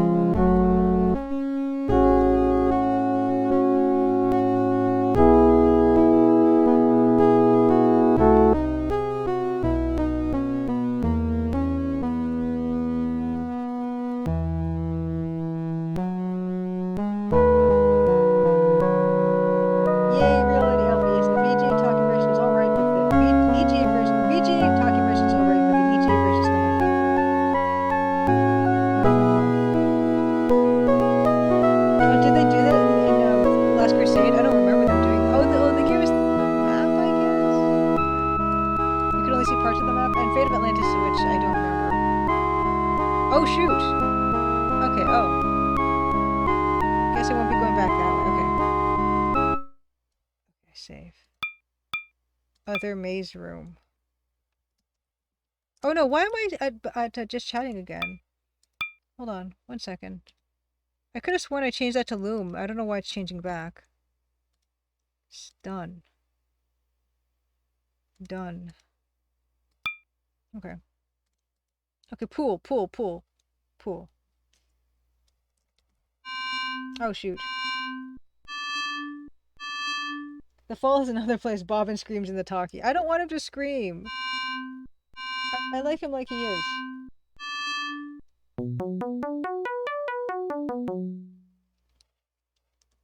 It shows Loom for you. For some reason, it just was. It was not for me. But as long as it's showing for you guys, it's good. I have a DFAF spell, which I'm not sure what that does. It might be sharpen because the guys were sharpening the glass scythe. That's one I can do, but I've never had the need. Let's try that. No. Pool. Open pool.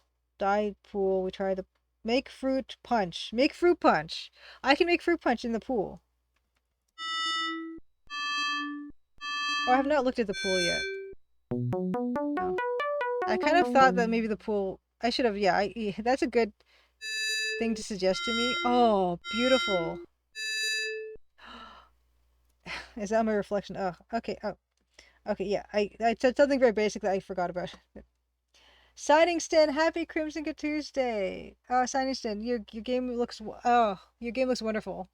I don't know. You're still I can't remember if you're still working on it or if you've launched it. But I love the palette so much. It's kind of EGA basically. Pool AFA. That was gorgeous. Okay, we can't AFA the pool. We can twist the pool. We can make a cyclone typhoon thing. No. Okay, you've released. Okay, release Barren Planet. Please, if you're interested at all in kind of very limited palette overview type of game, looks super DOS like. Check out Science Barren Planet. It looks amazing. Cool. What kind of DLC, Science, if I may ask? I want more games to look like that. I do. I think it's amazing.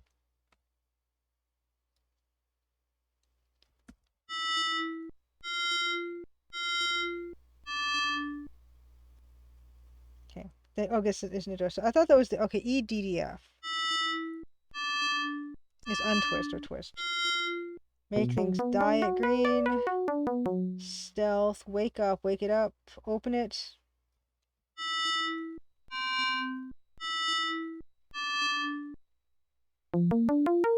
Oh, open it. Oh, interesting. Oh, there's the orb that Ms. Dragon was referring to. That's great. That looks amazing. Okay, Chinese says it's another set of battles set in the polar regions of the planet. Cyan, white in the palette makes a good icy landscape. Indeed. Yeah, I mean, you've got what? To the cyan, the white, and the bright red, I think you're using. Um, oh, well, and Rasmus just checked, and Barren Planet does indeed work on DOS, which is funny because I just said it looked like a DOS game, but the fact that it can play on DOS. Again, very much respect to people who are using original hardware and programming to those limitations. I was supposed to drain the pool. I opened the pool. Oops.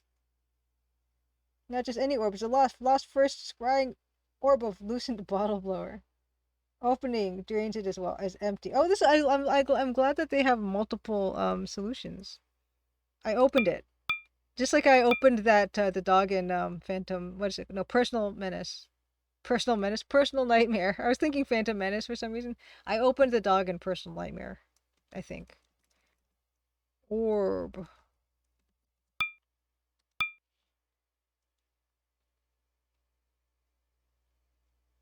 Yes, all else fails. Use every inventory. Use every yeah exactly. Use every draft.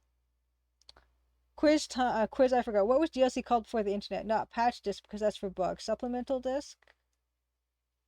I can't think of that either. Okay. Oh, palette is gray. Gray, cyan, red, white. So it gives me a few landscape options. I might do an ocean. I love how you have to think about what colors you have. Because you've got like kind of, I guess, a Mars type of planet. Now you're doing an ice planet. Now you're going to do a water planet. That's amazing. That's exactly what I get so excited about. Expansion disc. Okay, I will ponder. I will ponder orb. Oh, look at that. Look at that. It's see-through. It's great. It's great. Dry hole. Where's the what happened? Where's the dry hole? Dry hole. Dry as a bone. Okay. Ooh.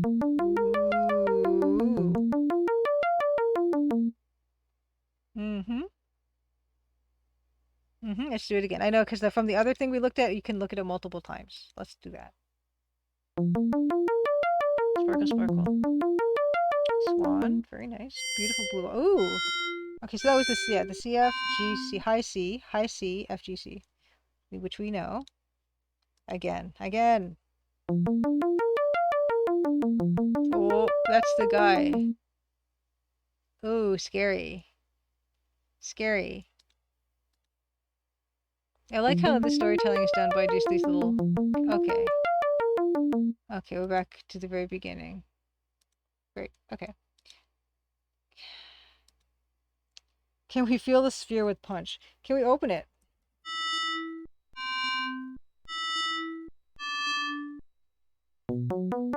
Can we sharpen it? Or polish it or whatever? No. Okay. Is that what it's called? High C? Real Lady Alfie, did the captions do something? Expansion pack. Yeah, expansion disc. Yes. Sunningston. Orb. Because it's cool. It's cool. Oh no, I didn't want. Oops. I didn't mean to do that again. Yes. Hetchel. Okay. I guess I can fill the hole again. I guess.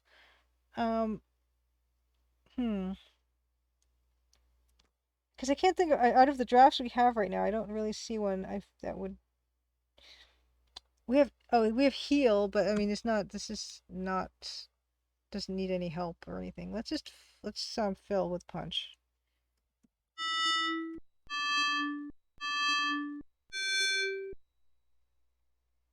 Oh, I wanted to see him get wet. Okay, cool. Real Lady Elfie, my brother and I used to walk around singing ECED to each other as kids. Oh, that's great. Okay.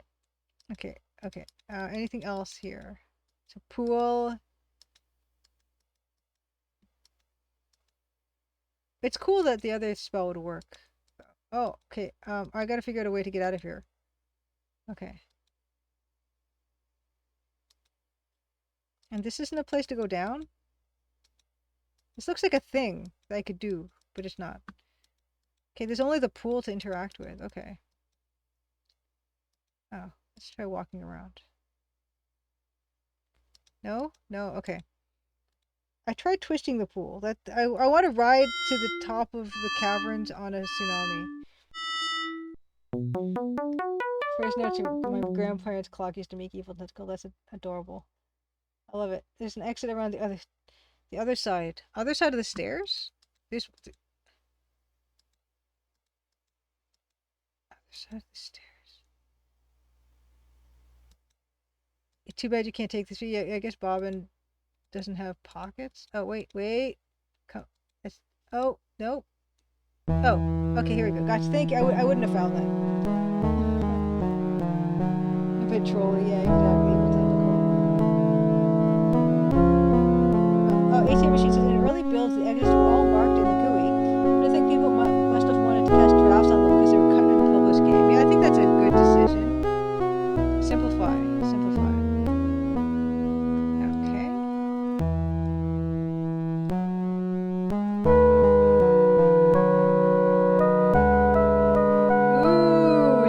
stairquest. I guess stairquest maybe have taken some hints or some cues from this. Save.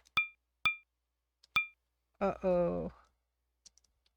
And this is another example of if this was a Sierra game, you know, if this was a Sierra game, it would be a timed sequence to get out of the volcano when it was on fire. We'd burn to death. We could drown in that pool. We could fall off this path. Oh wait, there's a thing I could look at. Okay, let's look at this. Repair costs must be spiraling. Boo. Oh, you think you would have preferred ATM machine the marked exits? Okay, in EGA version 1, the exit from the cage are here still had a visible picture in the GUI. Later cut in later versions. Yeah, Bob, and you're only 17. Stop with the dad jokes. Can we untwist the steps? Okay, I think so. I think that's what we're going for here, but I want to see how far I can get down the steps before I do that.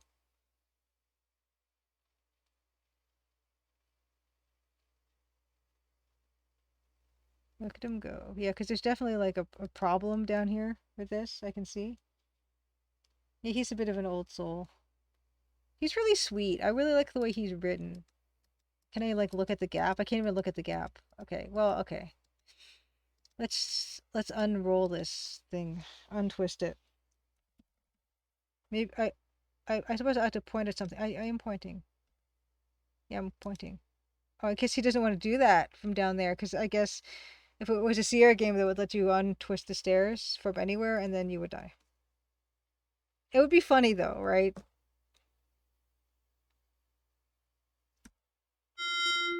Oh, untwist, I guess it should be.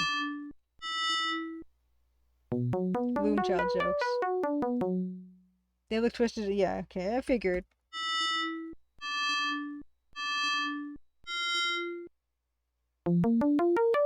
School in like on the Weaver's Island. Oh, that was cool. That was a really cool animation. School for any place that can do this stuff must be kind of hectic.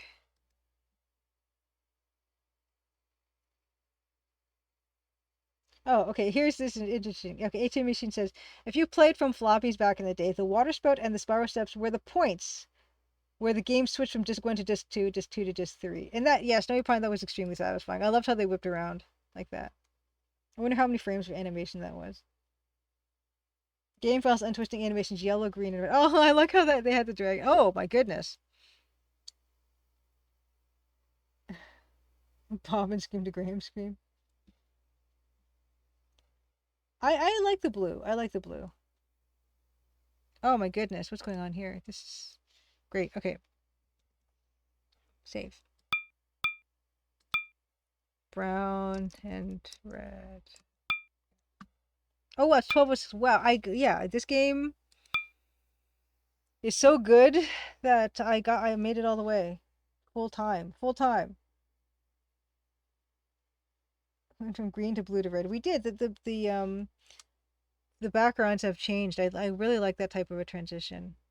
I remember there was was it a Jet Li movie called Hero that used a lot of color and stuff, and I thought that was really cool. It's like a kung fu movie or something. Okay. Yeah, if you install the game to your hard drive, you don't need to swap disks. I saw swapping disks is kind of cool, but we're gonna leave it here because we have gone all the way to our usual amount of time. Yes, okay. So Real Lady Alpha, you remember that movie? Yeah, it was beautiful. Gong Li, I think, was in it too. Um, this was a lot of fun, and it made it me getting all the way to my usual amount of time streaming easy. It's such a pleasure to play something, especially something from this era that is actually this easy to play. I know the Secret of Monkey Island was also kind of easy to play, but this is actually even easier and it's kind of more relaxing. Um, I don't know. I really like it. And well, you guys know, judging from what I've played in the past, this is a real treat. Yeah. All right. Looks like a good stopping point. Yes, a good stopping point. Yes, okay, yes. Goldman Summit says yes. Hero had different colors for the different flashbacks. Every story got retold using a different color. Yes, I want to watch that again. It's been a long time, and I really remember. I love when movies do like really fun things with color. Um, there is a movie called Enemy by Denis Villeneuve. And Denis Villeneuve, of course, made that Doom, the new Doom movie. Doom. Did I say Doom?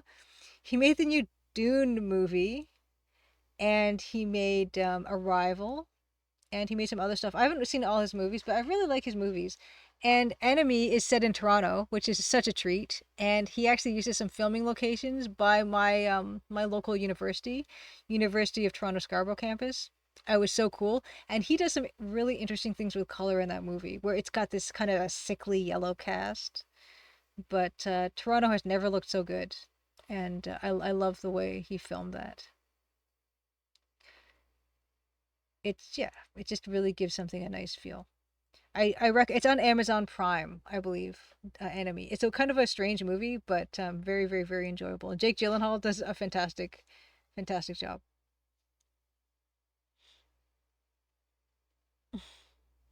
Yes, the Master says you can now see you can see now why obscure games end up being obscure. Yeah, yeah. I mean, Morpheville Manor. It's kind of amazing that they're making a kind of remaking that one. Because I don't know, I'm really interested in the remake actually because I want to see how they change it besides the UI because the UI is very challenging, but I wonder about the actual game itself.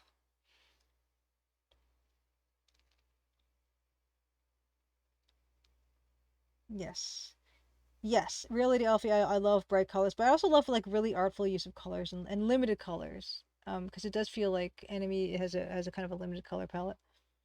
Jet Con, hey, happy Crimson Tuesday. We're just at the end of stream actually. We did some pixel art, we started a new scene. And yeah, we played some Loom tonight, which is a lot of fun. And we're actually now at the stage where we're looking for someone to raid probably. Well, definitely. But next week I think it's probably going to be another art stream. I'm going to have to check with Dan on that. But here, whatever happens, and you know what? Let me check my soccer game next week. Da, da, da. Soccer next week is Wednesday. Stream will start at the regular time, 8 p.m. Eastern. It will be something. We will definitely do something. It might be back to this to the pixel art, and it might be back to Loom, or maybe we could have a Dan, and Dan can tell you everything he's been up to because Dan has been busy. It was really good to see him on the weekend. It was good to see him out in Toronto too. Is that person still playing the Colonel's Quest? Does anyone know? Yes, characters with color themes. Yes, Real Lady Elfie in the Crimson Diamond. I wanted well of course Nancy Maple kind of looks like Laura Bow, but instead of white, I used yellow, and I kind of made this conscious decision where I wanted her to be primary colors like Superman, right? She's red and blue and touches of yellow. And the other characters are kind of not primary colors. I don't know how else to call that, but they're kind of pinks and greens and blues. Well, blue with white, but not with red. Not as much contrast and not as much range in their colors as Nancy has. And so I did think of that too. Oh no, Colonel's Quest is gone.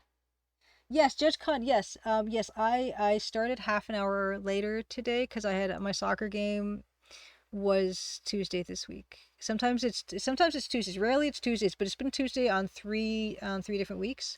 And yeah, it's just a matter of I need to get home, I need to eat and change and all that. Although the first time the game ran on a Tuesday, Francisco said you should just come down and stream in your soccer uniform, which I did. But since then, I've decided I'm gonna like try to make myself a little more presentable for stream. Yeah, that is why. And so we ended half an hour later than usual because Loom gave me like energy because it's just brilliant and wonderful and kind of a cozy game. Really, really comforting to play.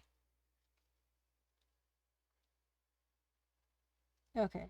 C1 EGA stream slowly platforming games like Captain Clever. Okay, Captain Clever is streaming an EGA platform he used to speedrun Hugo, I believe.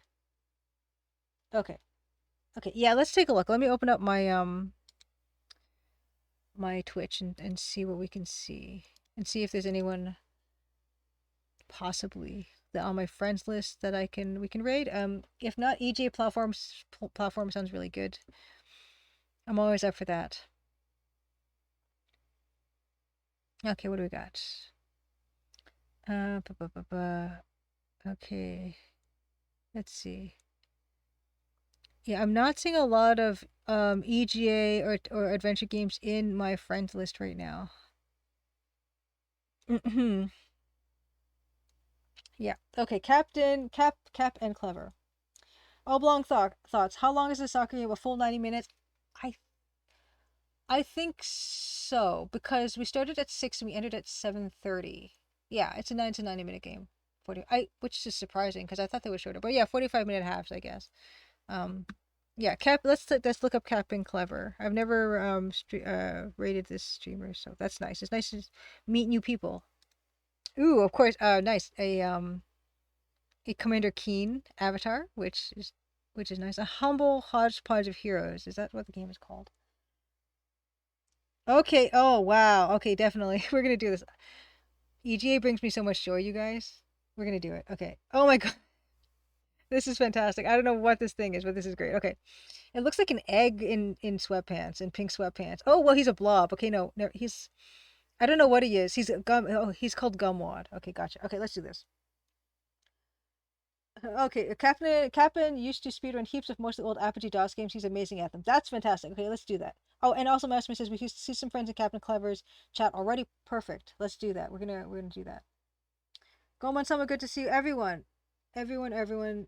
As usual, it's always nice to see you guys. As I said, no matter what happens, I launch Crimson Diamond. We're gonna keep up the Tuesday stream because it's one of the best things I ever started.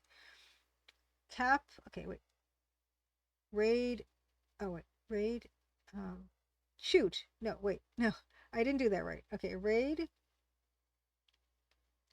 Cap. N. Clever. Have a good night, ATM machine. Thank you so much for all the background. I love hearing all the background about Loom because I liked it when we're playing it. It's nice for people to find out more about this stuff. Okay, Cap and Clever. We are going to be. This is a wonderful EGA platforming, whatever this thing is. It's great. It's great. He's got a little headband and everything. Okay. Okie dokie. Evil Tentacle, good night. Signingston Retro. Signingston, I mean. You're Signingston Retro on Twitter. Signingston. Good luck with your DLC. And your game looks amazing. I should play it. There's so many games I need to play. Ask for Biominus tips. Oblong thoughts. Happy Crimson Good Tuesday. Oh, and before. Oh, you know what? Oh no. Okay, I gotta look at my notifications because I keep forgetting to thank people. Ready Set Gaming. Thank you so much for the follow. Oh my gosh, so late. Real Canadian Race. Thank you for the raid. One-Eyed Freakbot, thank you for the raid. Boots and Brains, I don't think I thanked you for the follow. It's Cat Brown. I'm so bad about my notifications. Sorry, you guys. ATK42 Games, thank you as well for the raid. Thank you as well, of course, everyone with your subs. It's wonderful to have that support. It means that I can make my own stuff some of the time, and that's the dream. That's the dream, truly. Happy Crimson Tuesday. I'll meet you over there. Bye.